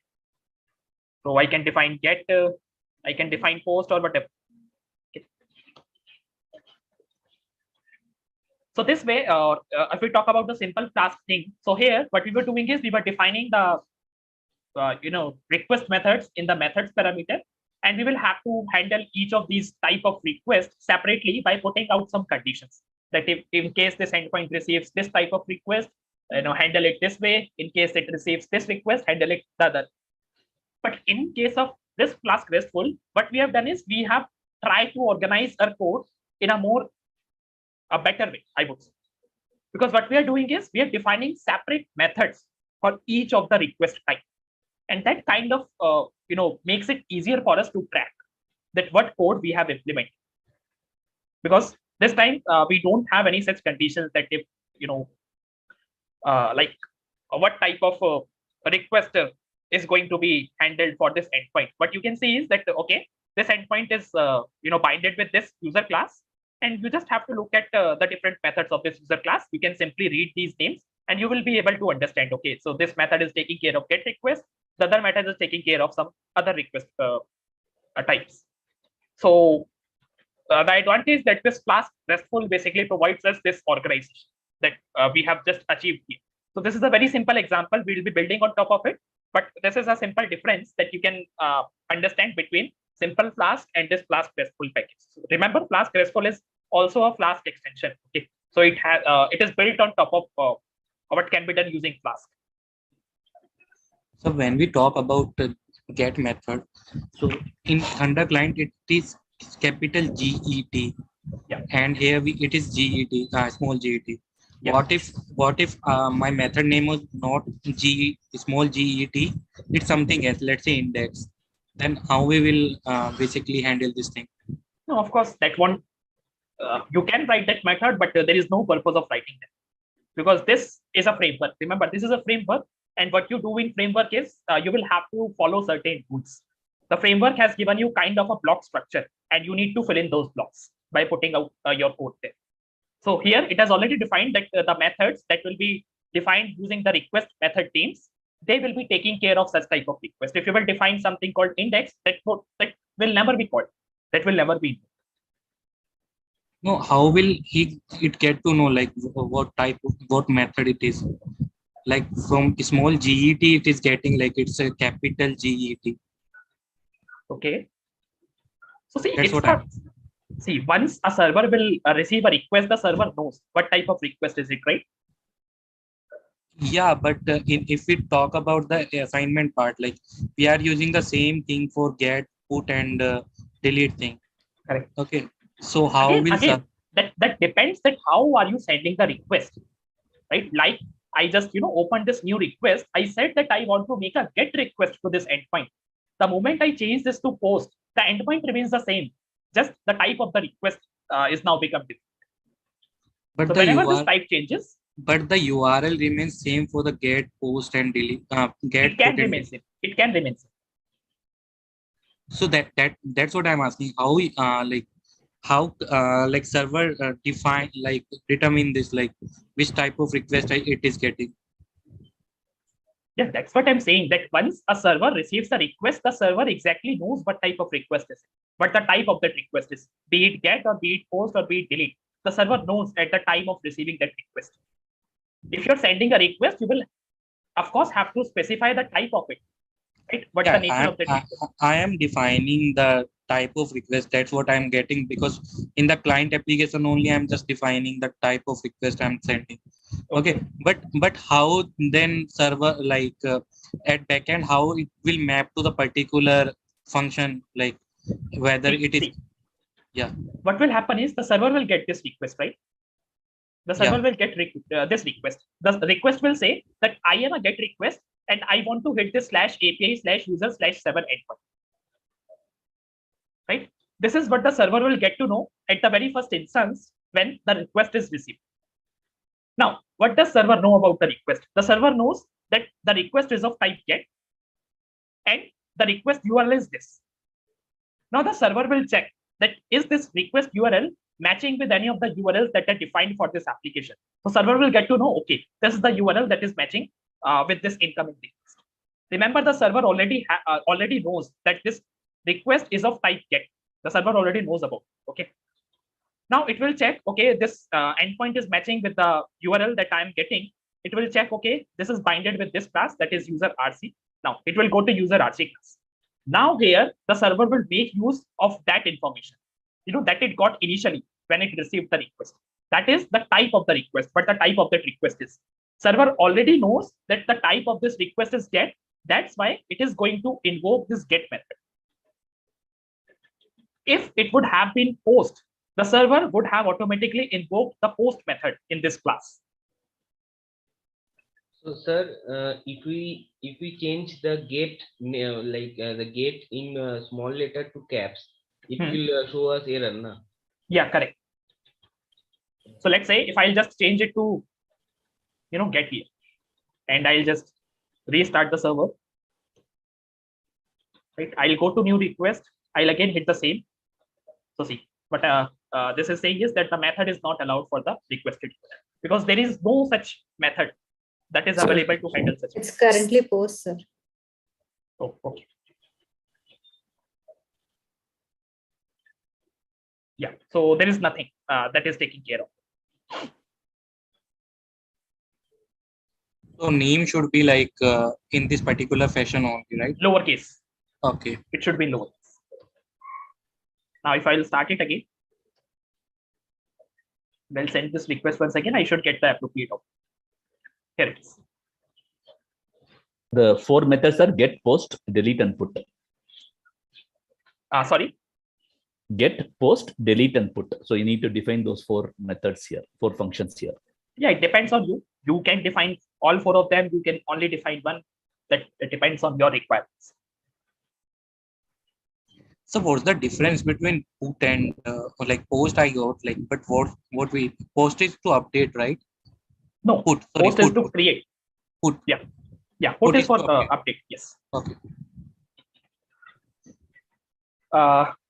Okay. Well, if you talk about the REST specifications, yes, post means that you want to create something that is new, and put means that you want to update something that already exists, or in case it doesn't exist, then create it. These are the definitions that are defined according to the specs given by REST. But of course, at one point, these are just the specifications. These are just the guidelines. You can even say that I am going to use a post request in order to delete something.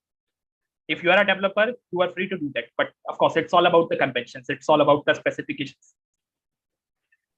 Sir, if we define the method of post inside the get, like logic of post inside the get, will it work? Sorry, I'm not getting it. If you define post inside get. Yeah, in the get method, I am just defining the logic of post. Will it work? Yeah, sure. So see, what matters to the server is this endpoint that you have requested and the class, and of course the type of request. The moment server sees this is the endpoint, this is the type of the request, doesn't matter what type of logic you have written, be it whether it is going to generate an error, error, or it is going to do something really bad. Server doesn't know about all of this. The server will just see that this is the get, this is what I need to execute. Doesn't matter what type of logic you have written. And technically, we shouldn't be allowed to update primary key of particular table inside put, right? Yes, correct. You should not, because what we are doing using put is you basically ask for a unique identifier. Then only you can update certain resource. Now, once you have that unique identifier, you should not allow the user or any of your program to modify it. Okay. Let's say I have a database, that has various entries for users. Okay. What I want to do is I want to update a user whose primary key is 1. So the type of request that I make is, something put /API/user/1. That is going to define that I'm making a put request. That means I want to update something. And what I want to update is an entry or an object which is having attribute as 1. Now, what is this 1? This is going to be defined in your endpoint, right? Like I have defined here ID. Now, of course, this doesn't know that what is this ID. It is us. It is a programmer who is going to define that what this ID is. Right? So what the programmer will do, programmer will check that whatever is received as that whatever is received as that parameter in the URL, that has to be cross-verified against all of the existing entries in the users table. If no such entry exists, then you can probably create a new entry which says details. But if any such entry exists, then you will have to just update the remaining keys. You should not update what the unique identifier is through which that update request was attempted. Okay, one question. API.add resource user RC, and then path is given over there. Here int : ID is variable name should be same as ID, or anything I can use. No, it can be anything else. It can be name. It can be your name. Okay. Okay. The data type need to be exactly same. Yeah, the database should be. The data type should be. Thank you. Sir, in the start of the session regarding the lab assignment 6, we are you were talking about the one validation condition regarding course code already exists or student roll number already exists, right? Okay. If we try to update in the put method, if we try to update use course or a student with if it is course, if we call course code is it's a kind of duplicate, we are supposed to throw error. It was not mentioned in the question specification. Yeah, but you said to throw a 409, right? Yeah, I suggested to return 409 in that case. Yeah, if you but want, you can I even just return tried 400. it. Yeah. Yeah, but I tried in the I changed the code and tried, but it is failing. It is saying update is not possible. So without that condition check, it is updating. I'm getting full. It's passing. But if I check whether the course code is already existing, and if it is existing, I'm throwing an error. So it is saying when I upload it in the portal, it is throwing error. It is failing that two conditions put. It is possible that the logic that you have added might be breaking some other existing features. It's quite possible. I'm not sure that what is actually happening in your code, but it should not cause the issue. And when I try in API, it is throwing 409, but it is undefined code or something like that. So is it because of that, or? So I would probably have to look at that code, because I'm not sure if the code that you have recently added is it breaking some existing feature or some kind of that. I'm not sure. So I cannot comment without actually looking at the code. Yeah, but my other code is it's passing all the cases. So can I keep it as it is? So in the previous code, you mentioned that you are not taking care of such case where whatever is coming for code update, received in I'm the just parameter. blindly updating it. Yeah. Okay. So if it is already existing, I think it will take a 500 error. I'm not sure what is happening. Go with that. You can go with that. It won't cause you problems during the evaluation, since it is not specifically mentioned in the guidelines that are given. So it won't be a problem. Okay, sir. Thank you.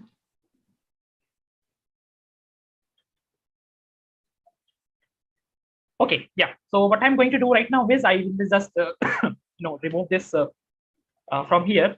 Now it's time for us to create a database, and we'll see, let's say, one more request type, let's say post or put, one of that. We'll also see delete if the time permits. Okay.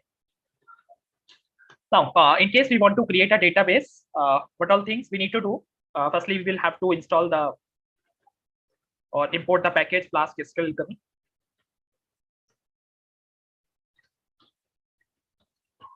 We'll import what? We'll import SQL coming from here. After that, we'll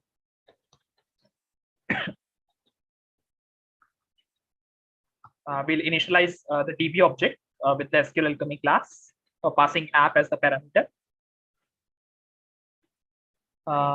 After that, Sir, so my suggestion is like, when you are performing this demo, just please take care of the relationship part also. We handle relationship in week 5, how we handle relationship in this particular API part. See that the way you handle the relationships is going to remain same. Nothing is going to change. If you are specifically talking about relationship, right now I'm not going to get into those things because I'll just be creating one model, that is user model. I won't be working with relationships in this session, keeping the time constraints in mind. But yeah, again, as I said, that relationships, this is a concept and it is not going to change. If you're creating a Flask application and if you're creating an API, they both are going to remain the same, the way it works. Okay, so like if you can suggest particular demo, it was performed somewhere else, some kind of what type of demo means? I'm not able to understand. What type of relationships you want to understand? Like there is a relationship of enrollment we have created in week 5 of courses and student. Okay, then we created pseudo column using backref. Okay. Sorry, what is pseudo column? Pseudo columns basically like students have subjects. Initially in database we do not define that students have subjects. Okay, so like we are using backref relationship and backref, we have created some pseudo columns inside those things, and then we basically updating the enrollment table along with the student and course ID, like with the student ID. So see, once again, let me just try to ask you here.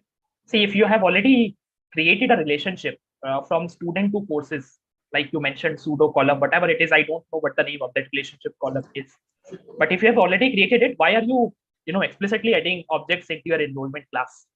Why don't you make use of that relationship? Yeah, that's what I'm asking, like how to deal with these things in API. Hasn't it been taught during week 5? No, that was taught, like at that point of time I'm just making use of that concept only. Yeah, so there is nothing different. The way you deal with your database, deal with your data that is present somewhere in your database, it's going to remain the exactly same. Okay, I don't know means how are you differentiating between API and the Flask application that you built in week 5? The methodology is going to remain same. The way you used to fetch the queries, or the way you used to update something into the database, that way is going to remain the same. There is no difference in it. Okay. As I understand, of course, there is a course you have, update and add and all that stuff. That is extra. And then instead of returning a template, we are returning the JSON file. That seems to be the main difference between week 5 and 6. Right? The database operations are pretty much similar. Okay. So now what we are going to do is we are going to quickly create a database here. Please let me know in case you are having any issues understanding any of the code that I'm going to write here. So let me just create it with the name database.sqlite.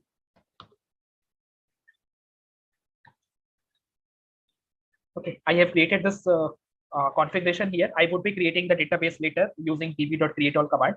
But apart from that, what I need to do is I need to create a model. Let's say for user. Do I need to import, inherit a class? I'm defining it to be a model class. Do I need to import something, or inherit something in this? Resource. Sorry? Resource. DB model, sir. db.model. Correct. It's going to be my model. So I would be importing db.model here. What all things I want to have in my model class user. Let's say one is going to be user ID. It can be of type integer, of course.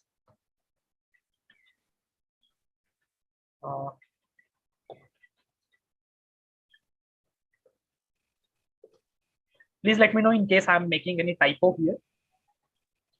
And I want it to be my primary key as well.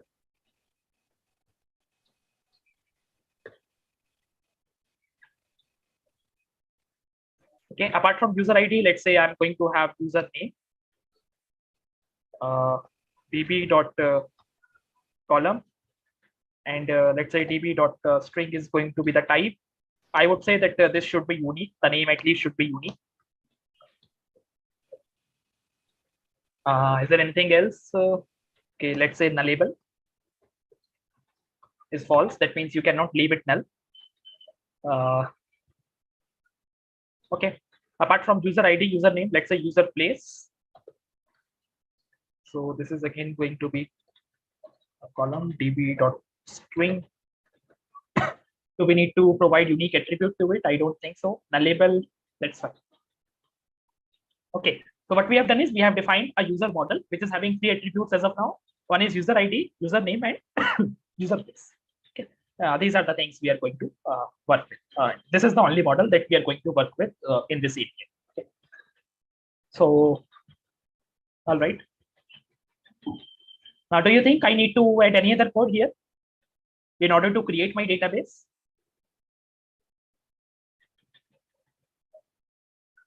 Yeah, I need to write one more slash. Okay. So what would I say is I'll say Python and from app import db.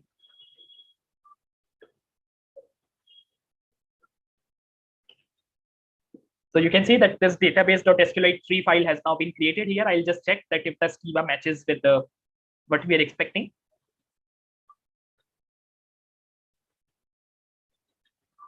So it has one table called user, and it has 3 columns: user ID, username, and user place. Okay. All right. So this is matching with with what we thought. So this is also kind of done. Now the thing is that we need to do here, we need to define a post method, right? Because we have said that, okay, get method is going to do something. We will of course change the implementation, change the definition of this method. But before we actually try to fetch the user, we first need to think about how do we add a user in the database. Okay, so I can easily write here define post. So I hope this should be at least clear to everyone that if I'm writing define post here, if I'm creating a method with name post, that means this implementation is going to take care of what type of request? Insert. What's the type of the request? Post. And then it will be self. Yeah, it will be quite a few things, right? ID, name, everything should become, right? Yeah. Okay. Now I'll ask you one more question here. Do I need this ID parameter here? What is? No, sir. Looking at my model definition. Okay. All of you are saying no. Why? Auto update, sir. Because, sir, it will be passed into the URL, so it will create security issues. So we won't pass. A primary key will be auto incremented. Okay. All right. Let me consider it. Okay. Let's say we are going to pass it in the body payload, right? In the request payload. Do you think still we need to pass the user ID at that place?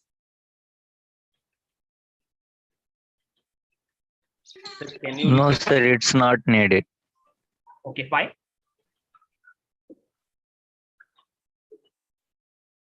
Why I shouldn't send user ID? Because user ID is a primary key attribute here.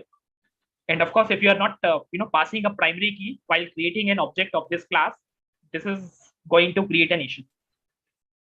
So if you didn't give, it will be auto incremented, right? Okay, but I didn't specify it to be auto incremented. Does it automatically take it as auto increment? That is what mentioned in last class. Yes, sir. Like if we mention it to be a primary key, it will auto increment it. But there are some given conditions like we have an integer or something like that, that it can auto increment. Let's say we have an alphanumeric ID, then it would not work, sir. Correct, correct. So any attribute in your class, which is also defined as the primary key, and that is of integer type, it will automatically be made an auto incremented column for that particular table. So you don't need to explicitly define that it is an auto incremented column. Okay, so that's what I wanted to discuss here. So that means when we will try to create an object of this particular class, or we will try to add one more instance of this class in the database, what we will require in the request payload is, in the request body, is these two things. That is username and the user place. We won't be requiring user type. Okay. All right. So I would be writing something here, but as of now, I'm saying it to pass. Okay. Pass means because I want to do some other stuff. So the thing that we need to understand here is that what was happening in case of get method, we were getting each and every information in the URL itself, right? We saw the URL was /API/user/2. So what was required in this get request was something that was already available in the URL, that is ID, that was appended at last. That was 1, 2, 5, or 6, whatever it was. But now it is post. And in post, the data that you want to send, it may not be visible in the URL. It is present in the request body. So the thing is, how do you read the request body?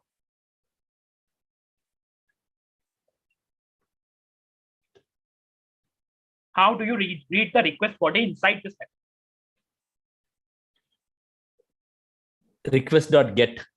Use the request.get, right? Request.get. Are you sure? Argument parser something. No, see, if you don't get them as the parameters, so you have to use the request. There is be a post request, right? So they would have fill the form. So you have to get the form fields, right? Yeah, correct. We used to use that request.form dictionary when request.form we and then form.get. Yeah, and then form. But in this case, what we are arguments.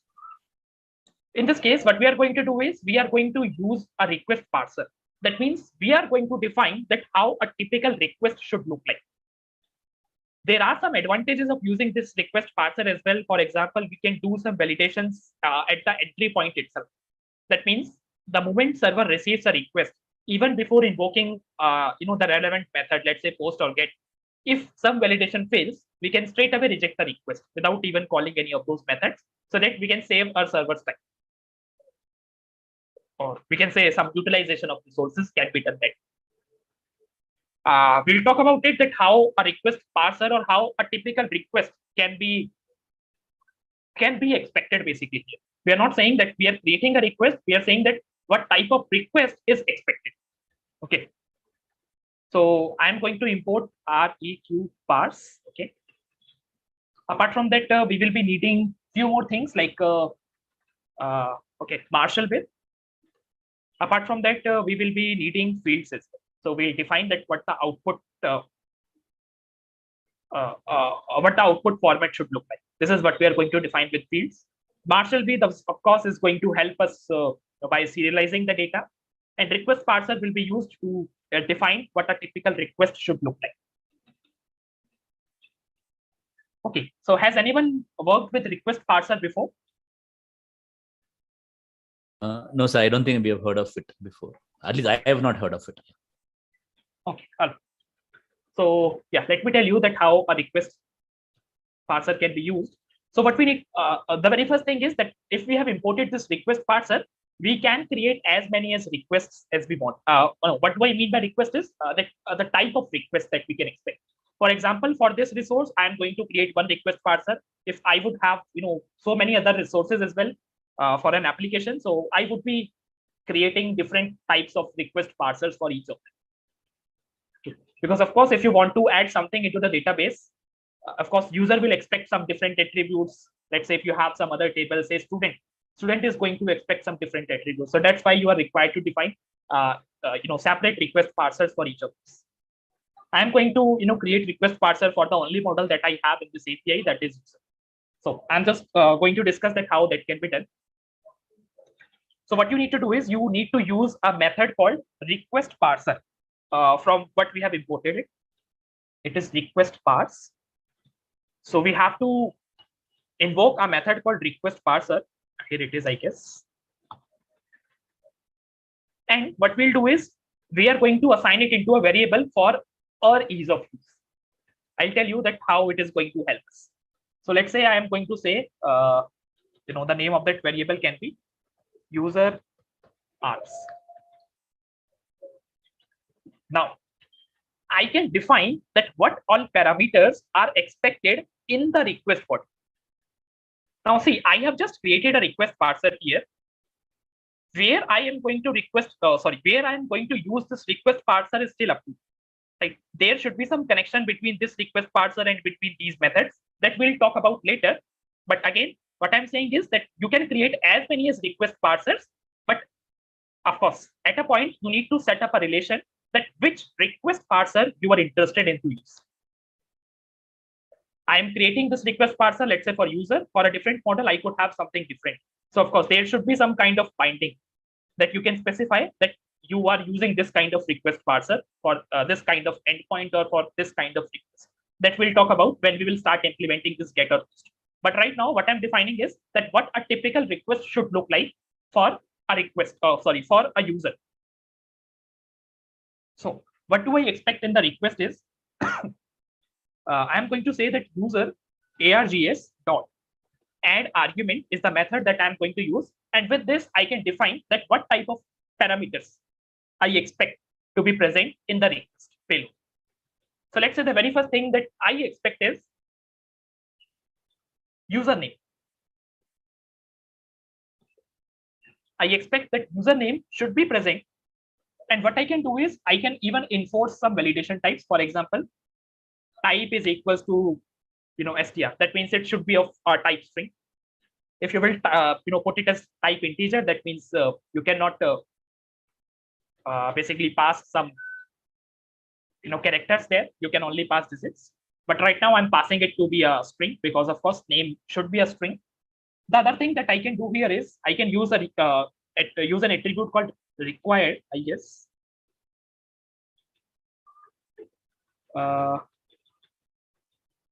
I guess it is required. And you can specify it to be true. Now, what does this mean? Can someone try to interpret it? Or what does this required equals to true mean? It has to be filled. Otherwise, the form post shouldn't go through. Correct. So let's say if you are using this request parser, that is user arts, and you are trying to parse the request, then if that request doesn't have this username parameter defined in the request payload, the request is going to be rejected. Okay, this is what does it mean? I can even use bundle alerts here, but I don't want to get into those things right now. So what happens is, let's say, you define 10 arguments to be present in the response body.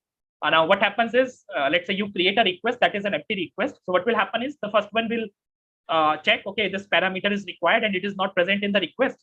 It will throw an error that, okay, this thing should be present. Now the next time you add that parameter, the second parameter will throw the same error. Now you add those two parameters, the third parameter will throw that error.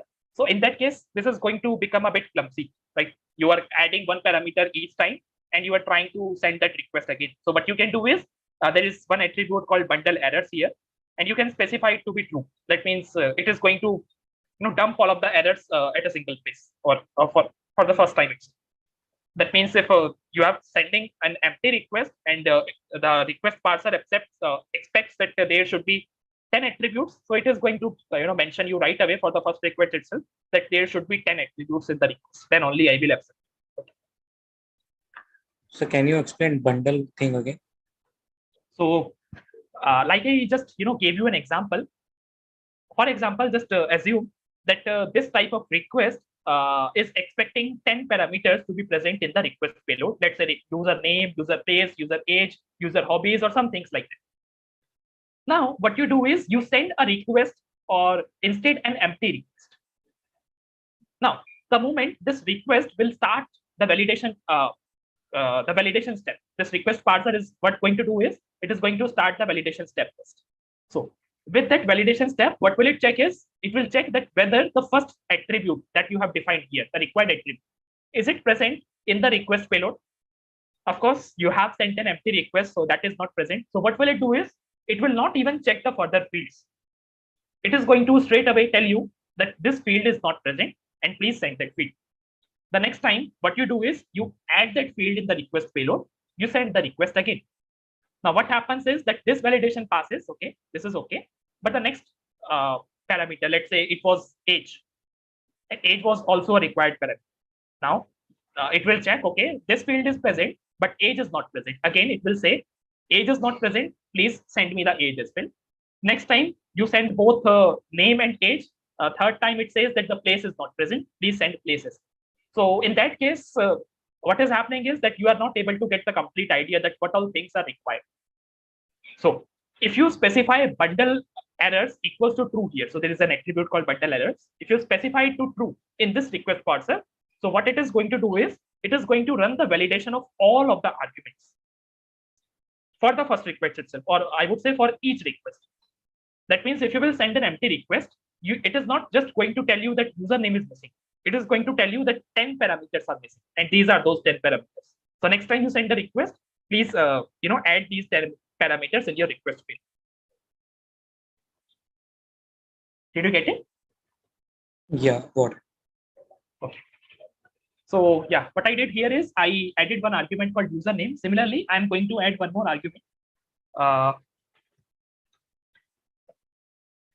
So we can basically use these things inside try catch block, and whatever the validations are not passing, so we will raise an error at this particular point only. No, you don't need to raise that explicitly. The request parser will do that for you. No, but in assignment, they are asking us to basically define some errors, no? Yeah, but okay, yeah. In that case, definitely you will have to write some business logic in your methods implementation to raise those errors. I'll talk about some of those. I'll talk about how to raise 400 error and how to even generate customized code. I'll talk about it going forward into this session. Okay. Okay. So the second parameter that we require is it is user place. So what I'm expecting is user place. What is it? Again, I expect it to be of type string. And do I need this attribute necessarily? No, because user place is not a required attribute for my model. So I won't say that this is even required for my request. Okay. Now we have defined a request parser. This is how you can basically define it. If you want to add more parameters, you can definitely go ahead and add this as required. Now, I need to create a binding of this request parser with these methods, right? So now what I'm going to do is I'm going to create that binding here in the first statement of this post method here. So what will I do is I will say that what the name of the request parser is. It is user args. Parse all of the arguments that are there in the request received via this request parser. Just parse all of those arguments for me. And what you do is just return me an object for them. Let's say return me, let's say just args. Okay. These are the arguments. Just return me an object by parsing this request, user args. Now, if you're sending a request, what will happen is it will go to this post endpoint. It will check that what all things are received in the request, and it will try to validate those accordingly. Right? It will check that whether username is present. Is it of type string? Of course, type string doesn't make much sense because pretty much everything can be interpreted as string. But what matters here is required true. That means if this parameter is not present in the request payload, this request is going to be rejected. What do I need to do after parsing this request? Can someone tell me?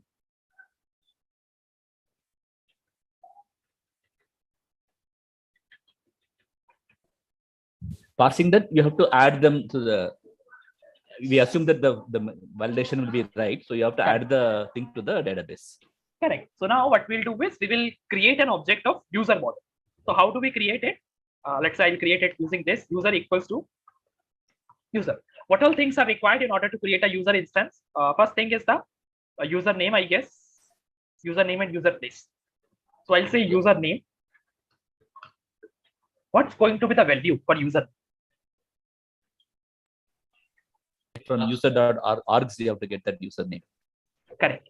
So I am expecting that validations would have been done by the request parser itself. So I'm going ahead and I'm saying that I want to assign this username the value that is received in the parameter username. Similarly, for user place, I am going to do the exactly same thing. User place equals to args user place. Right. So this is what I have done. I have created a user instance with these two attributes, that is username and that is user place. If this is, looking confusing to you, what you can do is you can firstly assign these values, that is args username and args user place in some variables, and then you can use those variables here. Right now, I'm doing it as it is, just to make my code look a bit short. Okay. Once I have created this object, I hope everything else from here can be taken forward by all of you itself. So what do I need to do after this? Once I created this object, the only thing that that was required to be explained was this request parser part. Now that thing is completed. Now whatever you were doing in your week 5 lab assignment, the same thing needs to be done here. Yeah, you have to add to the database called the db session add. Yeah, correct. I'll say db.session.add, and I'll say that user should be added, and after that I'll just commit this db.session.commit. Yeah. Well, here we have not taken care of the case where we should basically check for the duplication, right? We have said that this name must be unique. Right now, I have not checked for any duplication as of now. Maybe we can check it, but right now I'm just trying to put a basic layer. So that's why I'm not worrying too much about it as of now. Now, once we have committed it, can someone tell me that what this endpoint should return? We have not defined it. I don't know whether what did we wanted to say. Just say 200, or we wanted to return the actual values. So of course, a typical post endpoint is going to return, but is just added into the database. Okay, so there'll be just 200, right? You just have to return nothing. Yeah, but you also need to return what is just added into the database. That means this user's object. So we can just say return users, and this is where the marshalling will work, right? If you use marshalling. I don't want to use marshal with as of now. I want to keep it simple. Then you have to say return and then define each of those parameters, right? User ID equal to user.user ID, so username equal I would to first like to demonstrate that thing. So what I'm going to say is just the thing that I did initially for that Flask simple endpoint. I'm going to return this user ID. Can someone tell me that what the value of this user ID is going to be? User or user ID. Hopefully it has been created. That is always the magic. Okay. So user place. Yeah. So here, what I need to write is user dot user ID. So see, since this is an auto incremented column, the ID would not be, I would say, assigned to this user variable until and unless you don't commit this. Now, once you have committed it, the ID would have been assigned to this object and it would have been added to the database system. If you will try to access this user.user ID before doing commit, you won't be able to access it. Okay. So the ID is given or the ID is returned after you commit the session. Similarly, you can return the other things, that is username. And actually, add will do that. Right? Is someone saying something? Yeah, I'm asking. I mean, you are saying that after doing the commit, it will increase the user ID. Actually, add will do that, right? It will add db.session.add. No, it will assign the primary key ID. Otherwise, it would not return. So without commit, I can return with the user. Right? Without commit? Yes. Okay. Before return, there are two statements: db.session.add. Correct. Within bracket user, right? Yeah. Here user ID is assigning. No, not yet. No. The moment you do this db.session.add, the user ID has not been assigned. The moment you do commit, then it is actually returned. Okay. Okay. So that means you cannot use user.user ID before you actually do the commit. Okay. Okay, thank you. Okay, so we are saying that we have added this entry into the database. We are returning this. What do you think? What should be the typical response code for a post request, for a successful post request instead.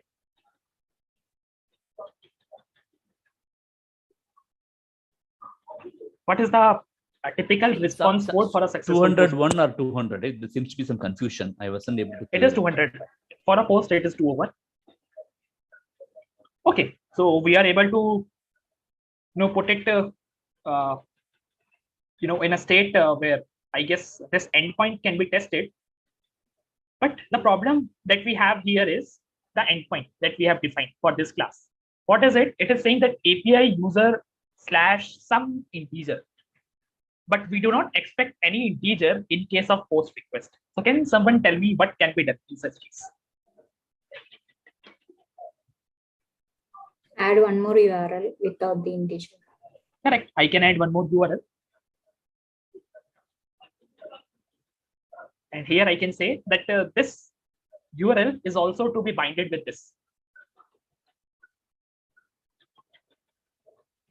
And this is automatically going to match whatever the best possible method that it supports. So we don't need to care about this. So what I'm going to do is I'm saying that API/user and API/user/ some ID. So both of these endpoints are binded with this class. Now, then a request like this is sent. It will check, okay, is there any endpoint that does not require ID? Yes. Get requires ID. Post is this that does not require it. Of course, if you're sending a post request, it will go there automatically and will execute this. And similarly, if you're sending a get request to this ID, of course, it will be easily able to find that this is the method that needs to be executed. Right now, I have not made changes into the get attribute. Get method. I have just made changes in the post. We are just going to check that whether this works or not. Okay, let's see if this returns a valid output or not. So let me just cross check everything once again. All right. So I'll just start this application. I'll start this application once again. So it is up at this URL. I'll go to new request again. I'll say API user. I'll change it to post. Now, since I'm saying that I'm going to send a post request, and the endpoint is this API/user that we have just implemented. Now, what does this endpoint expect us? This expects us to pass some attributes in the request payload. That means in the body, right?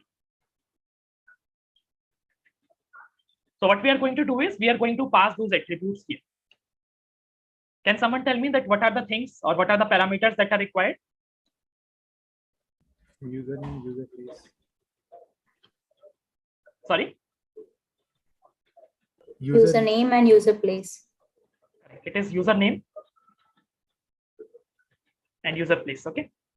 So let's say what I'm going to do here is, let's say the name is going to be Abhi and the place is going to be Delhi. Do you think that this is enough? This is enough to process the request? This is the endpoint. This is the type of the request, and this is what the body is. Request payload.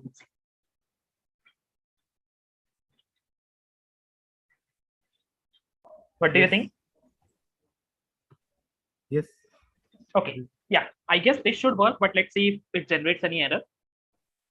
So it says 400 bad requests because str object is not. I guess we made some typo while writing str there.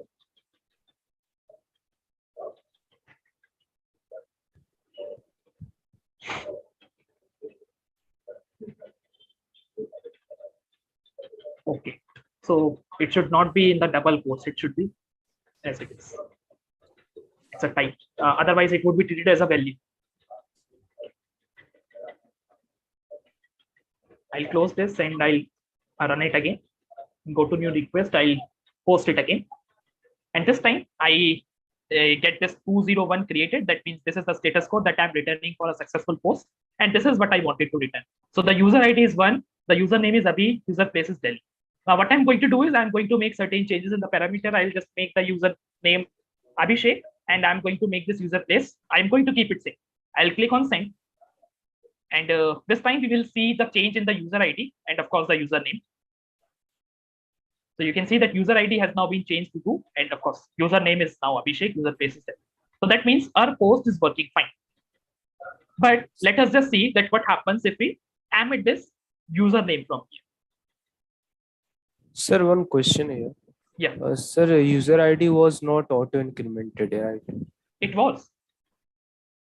The code. See, it is primary key and it is an integer. Okay, so what we discussed initially is, I guess you were not present that time. So what we discussed is that whenever there is an attribute that is of integer type and that is also a primary key attribute, that is automatically set to auto incremented attribute of the table. Okay. Sir. Yeah. Okay. So what I have done is I have just omitted that other parameter that is a required parameter, username. What do you think? What is going to happen? Sir, it will give errors, I think. Yeah, it will give error. So if you will click on send, so it says 400 and it is saying that missing required parameter in the JSON code. Right. So who is giving this error? Can someone tell me? User. Sorry? Parser. User Yeah, underscore. it is request parser that is giving you this error. Okay. Okay, so this is how you can make use of request parser, and this is how you can add things. So Now, change the username to 1 or 2, something like username like 56 means integer value. Okay, that is not going to matter.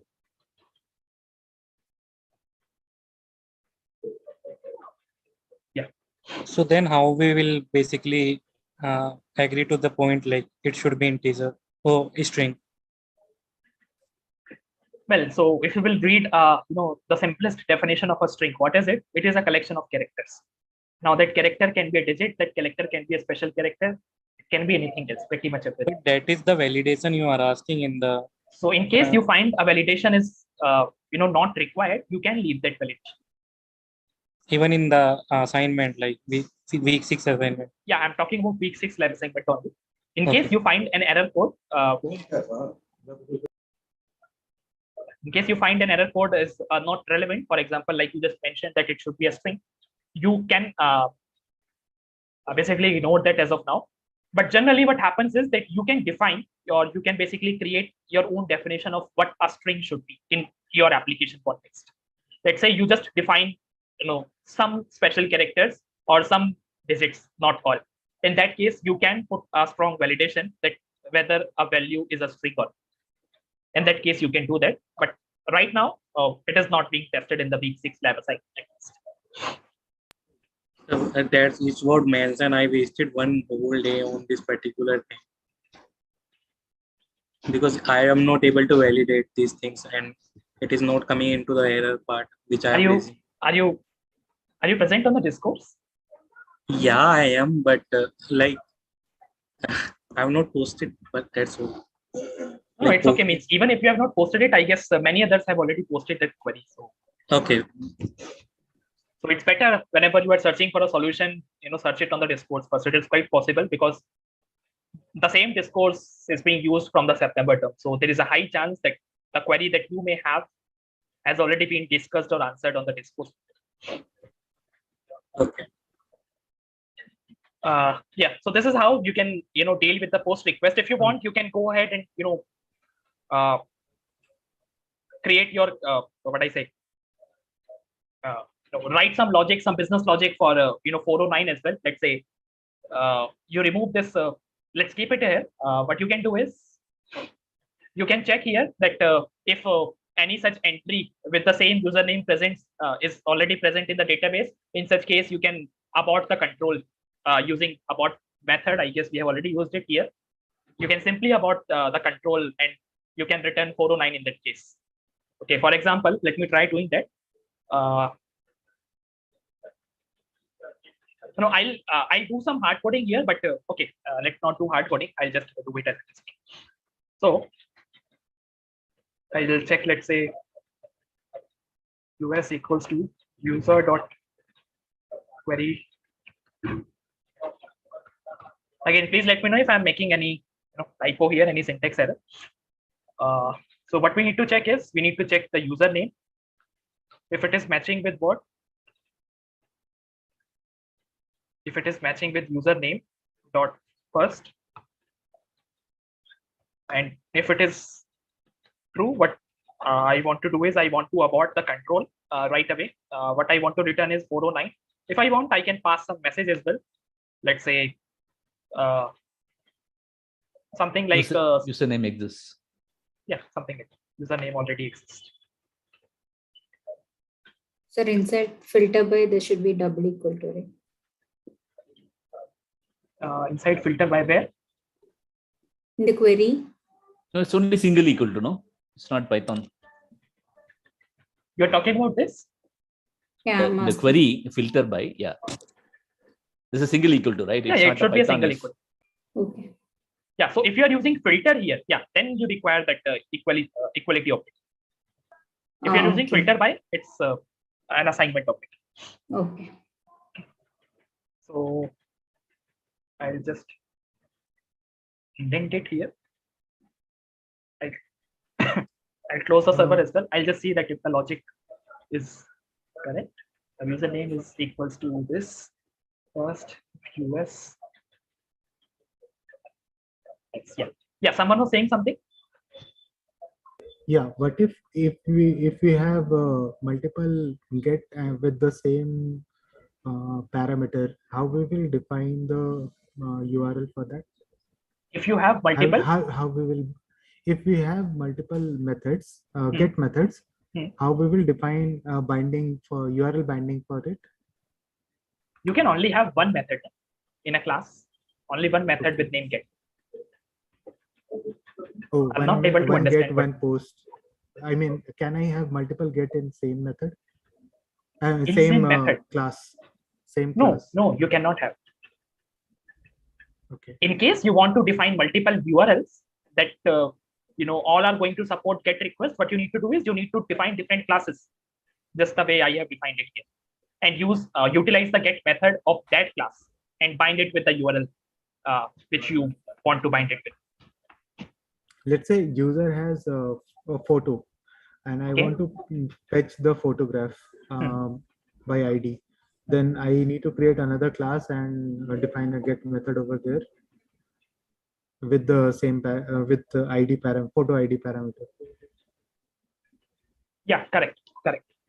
So that of course depends on the context. For example, if you already have a get and you want to create an endpoint that basically retrieves the photograph, then what is this endpoint for? Is it being used for some different purpose? That's what my question is. Means is this endpoint being used for different purpose? Yeah. It is so. Okay, yeah. Then in that case, yeah, you will have to define a different class. Yeah. Right. Okay. Okay, so I hope this 409 should work here. So what will I do is Sir, can we have return itself here instead of abort? Yeah, you can do return as well. Yeah. So like any difference between return and abort?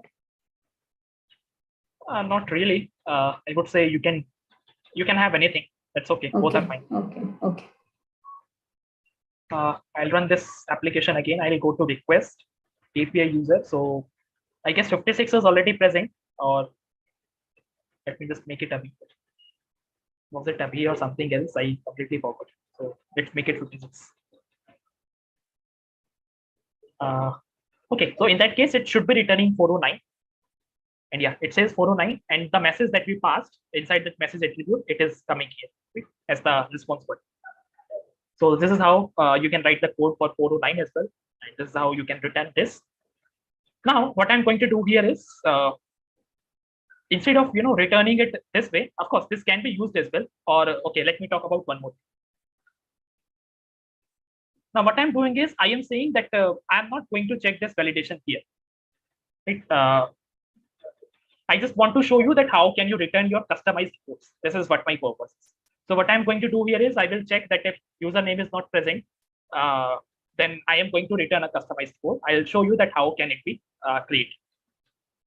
So now remember that I am not checking in the request level, in the request parser, that if username is present or not. So here, once I pass this request, I will check that if ARGS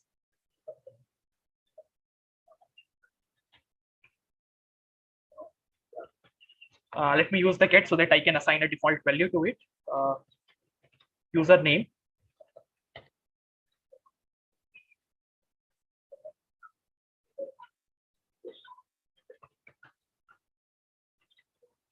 I'm putting it into a variable name check, and I'm checking that if check equals to none. So I am going to, of course, return a customized error. That means I am going to return 400. But can someone tell me that how can I generate a customized error? Like, some customized error were given to you in the week 6 lab assignment. Let's say course 001, student 001, some things of that sort. Can someone tell me how can I return such things here? Dictionary. Correct. I can simply return a dictionary here. Can say return. Let's say I guess this was the format that was required. Let's say error code is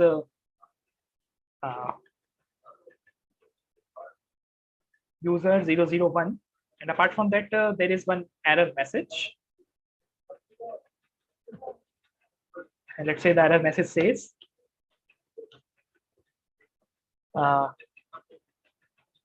no username in the request, right?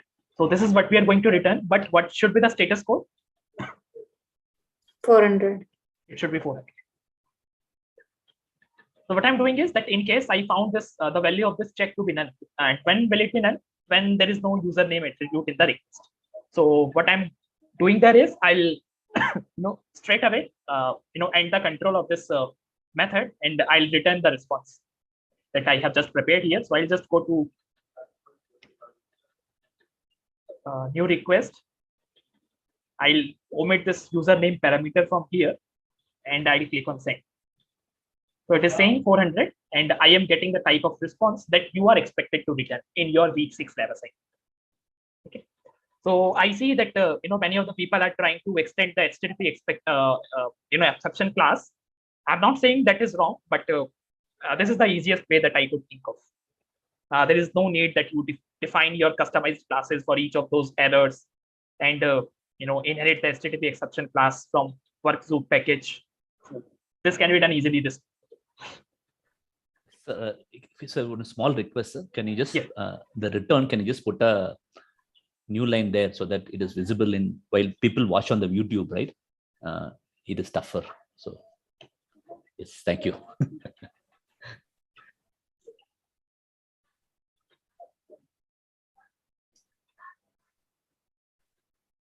Thank you so much. Yeah, this will help people on YouTube. Okay. Yeah. So what we have seen is that how can you add things into the database? How can you return 409? How can you return 400 with the customized error codes? Now the thing that is remaining is 404, I guess. So we can do that with the get implementation itself. So now we were using this endpoint that is /API/user. I guess it was user or users. Okay. It was user. Now we are going to make use of this endpoint, and what this is going to return is I will show you the use of Marshall with this endpoint. Okay. So I'll go here, and what I'm going to do here is I am going to straight away query into the database that whether there is any entry that exists with such ID. So, but what I say is I'll say, let's say, US equals to user dot query dot filter by, and here I'm going to check that if user ID is equals to ID, and so if US exists, great. But if it does not exist, what should we do? Abort. Correct. We can do abort, yes. Or we can even return as well. Someone was suggesting before. And the status code in such case should be 404, and message. You can even leave it by default, but you can even pass it if you want. User does not exist. Okay. Now that is done, but we are still yet to write the code that in case we have found the object, how we are going to return. We can simply say that return what I say, written US, right? Along with the status code 200. Do you think this is going to work? I think we need to pass it kind of dictionary for JSON. Okay, so why this is not going to work? It is just an object, like it is creating more than one value. Okay, so let me show you what will happen. Yeah. So API user /1. Now we want to make it a GET request. So if I click on send, so what is going to happen is that basically it is saying 500 internet server error, because the error is that object of type user is not JSON serialized. That means we need to convert this output that we are returning from that method into such format so that it can be easily transmitted over the net. And of course, that is the JSON. So for that purpose, we are going to use Marshall. Okay. I have already imported Marshall with, but how I am going to use it? Like I have defined the request parser, in the same way, I am going to define an output format. So let's say the output format can be user output fields, something like this. And here I can define what all things I'm expecting in the response. So the very first thing is the user ID, I guess. Can someone tell me that what is the type of this user ID? Fields, what is it? Fields. Integer. Field.int, right? Fields. Okay, integer. Okay, all right. What is the other thing? Username and Just user place. Username, right? Username and then user place. Just give me next.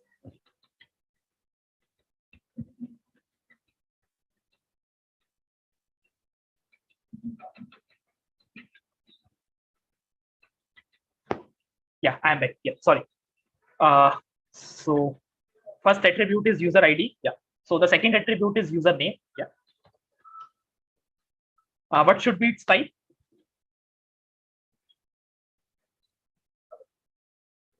It can be fields.string. The left parameter is user place. Now, what we have to make sure is that all of these names exactly match, with these properties. Right? Otherwise, the serialization won't happen. Fields dot again, this can be used. Okay.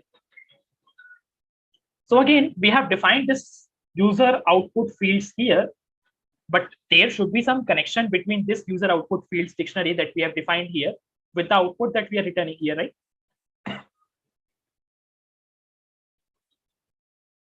Right, there should be some mapping between these two so that this can understand, okay, I need to basically pass or convert this type of thing into this kind of object.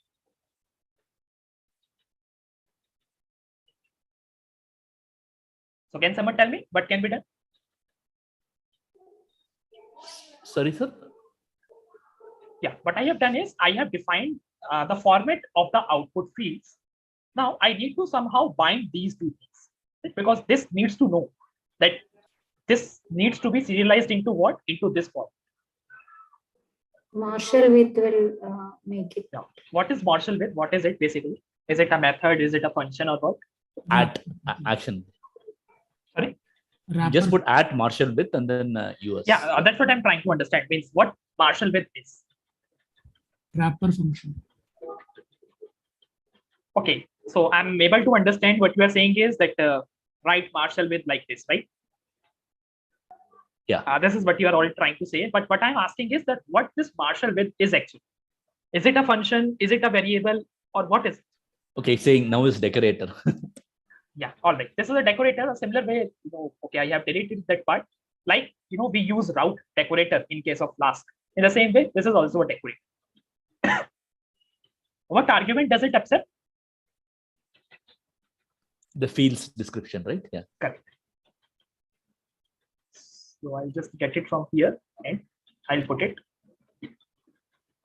Now, whatever this function is going to return, that is going to pass through this user output fields, and it is going to be serialized into that form. Okay. Now, for get, I guess we are almost done with the logic, right? What we are doing is we are simply checking that if that exists or not. If it exists, we are simply saying return it. If it does not, then we are saying abort. Okay. Yeah, and then if we do multiple things, so the later decorator will override the new one, right? Sorry. Because we have put the decorator outside get also, so I think it will apply to every return. Yeah, correct. So let's see what is going to happen. Okay, new request. So now what I'm going to say is api.slash.user1. So do you think it is going to return as the valid response? So one is what here? It is basically the primary key attribute, if I'm not wrong. Yeah, it is primary key attribute, user ID. So do you think we have any attribute in a database with such ID? One. I wasn't sure. I didn't watch it. If it is there, it should return. Otherwise, it will return 404. Yeah, it is there since we have added, I guess, 2 or 3 entries already in the database. So yeah, you see it returned in the exactly same format that we defined using the dictionary. That is this user output fields. This is user ID, username, user base, etc. But now let's say if I try to access 10. Now, can someone tell me what is going to happen? Should give a 404. It is going to give us 404. Now, I would like to come to your point. So what you were saying is that this Marshall width is going to apply to what? Every return of this method implementation, right? So that is exactly the purpose I used abort here. If I would have used return, I would be in that problem, right? Because that thing could not be converted into this format. If I could have simply written, that user does not exist using return state. Someone was asking it in the mid of that session that what is the difference between abort and return. So that is precisely the reason that I'm using abort. Yes, sir. But there is a return in post also, right? It will get affected. In post, we have not applied this decorator. So we are returning it this way. No, but how will it know, right? Because the decorator is common to both the methods. Yeah, so that's what. So if it finds a return statement, then this decorator is to be applied. But if it's abort, then this is going to work in a separate, in a different. No, sir, I understand. Even the post has quite a few return statements. The Marshall width is applied above get, right? It is Decorator not is just above the whatever method you are using. Yeah. So what you are saying is that this Marshall width is also applied to post. Is it what you are saying? As a question I have. It won't be applied. Okay. Oh, only for get method. Okay, because it is just before. Okay. Correct. Yeah. If you want, you can also apply it here. But since we are already returning the output in that serialized format, so that's why I decided to show you with the help of get. So you can apply this here as well. So you don't need to serialize this this way. So if you are using Marshall width, we can only return one type, right? Always whatever return will be in that format. Correct. Yeah. Okay. Someone was also asking that let's say this object has attribute, say user ID, but I want to return it with a different value when I show it here in the request. So but how I can do that? So what I can do is basically there is an attribute that we get that we can pass on here. Attribute equals to. So I'm going to pass here user ID, and now I can change this to something else. I could define it to user unique ID. You can do something like this. I'll start it again. Go to new request and I'll click on send. So you can see that right now I'm getting user unique ID. Okay, but I need to define it in the attribute field that I want to use this field for what? For the user ID. Otherwise, it will generate an. Thank you. That was a question I had when I watched the video. Do the field names have to match with the return types? But looks like we don't have to. That's good. Thank you.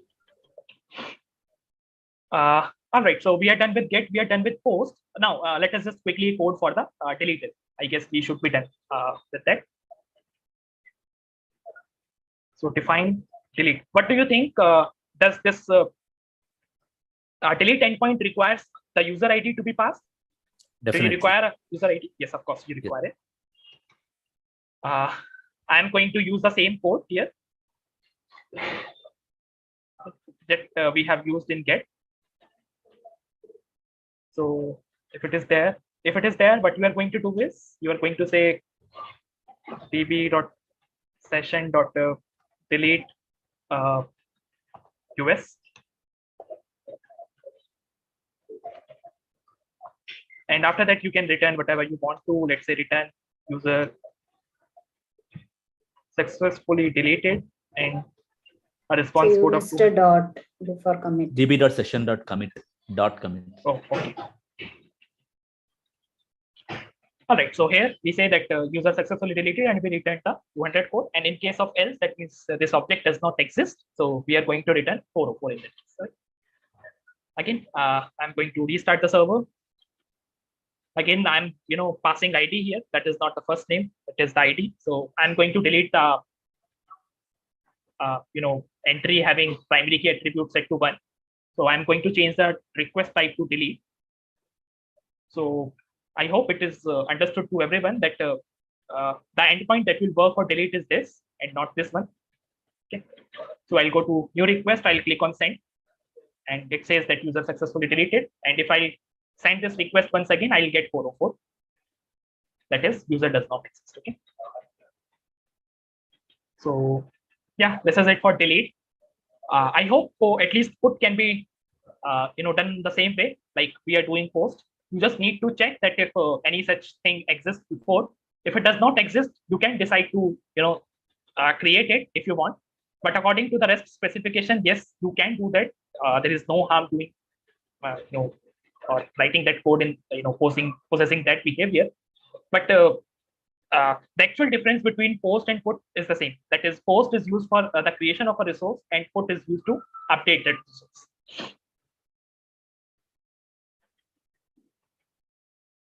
So yeah, please let me know if you guys have any doubts or is there anything that you want to ask.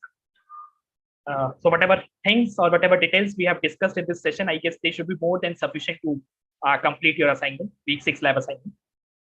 Definitely, sir. It's been very, very useful. Thank you for accommodating this as a last minute request. And it's been very useful. I don't think you've missed anything. Every part you have covered and actually given a few more things also. I think we have a few more hours. I think we should be able to get that. Thank you. Sure. Great. So yeah, is there any doubt that anyone has?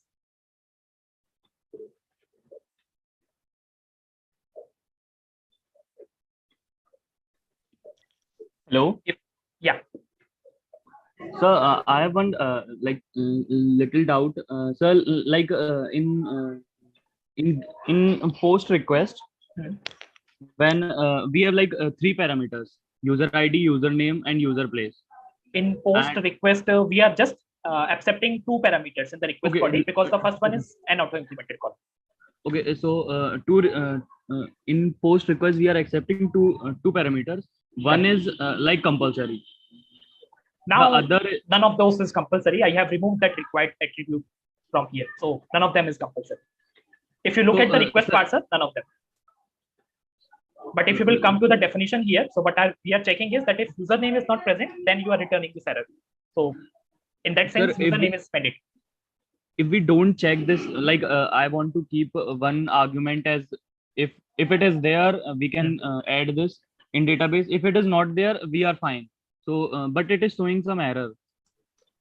If it is there, you can add the in database. If it is not there, it's fine. No worries. See, what you can do is you can put a similar kind of statement for that attribute. Let's say if it is username that you are checking, that if it is there, you can add it. If it is not there, you will leave. I'm hoping that if you are following such behavior, that means this attribute is definitely not a required attribute in your model, right? Yes, sir. Okay. So now, if you will check that if the value of this check is none, you create the class of you create an object of that model class, but don't include this username as the parameter. For example, like I am creating this here, so I am defining both of these parameters, that is username and user place. If the value of this is none, don't define it while creating the object. And in the else condition, you can define. So it's like repeating same thing 2 times in FN. Okay.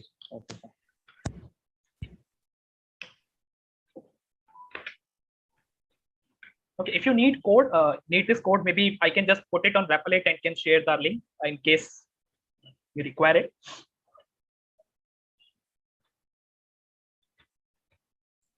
Yes, sir. It would be great if you share. Okay, sure. I'll share it right after session.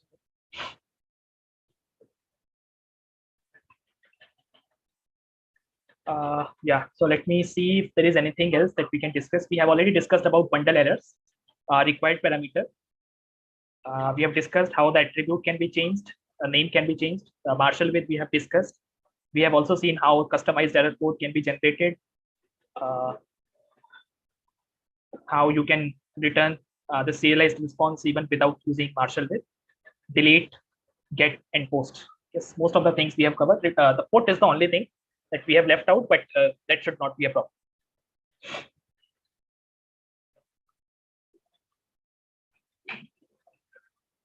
Okay, so let me stop sharing my screen.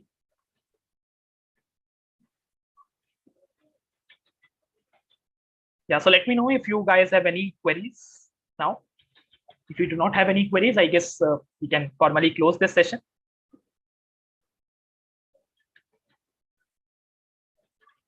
No, sir. I think we'll be able to, people who have finished, including me, I think we'll be able to solve that.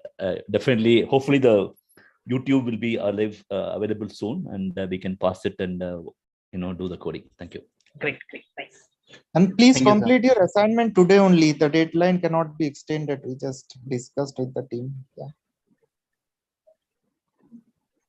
Yes, sir, we will. Thank you so much. Okay, sir. Thank you. Okay, yeah, thanks everyone for coming into the session. So we'll meet in the next session then. Bye-bye. Have a good night. All the best for the assignment as well. Thank you all. Thank you, Abhishek.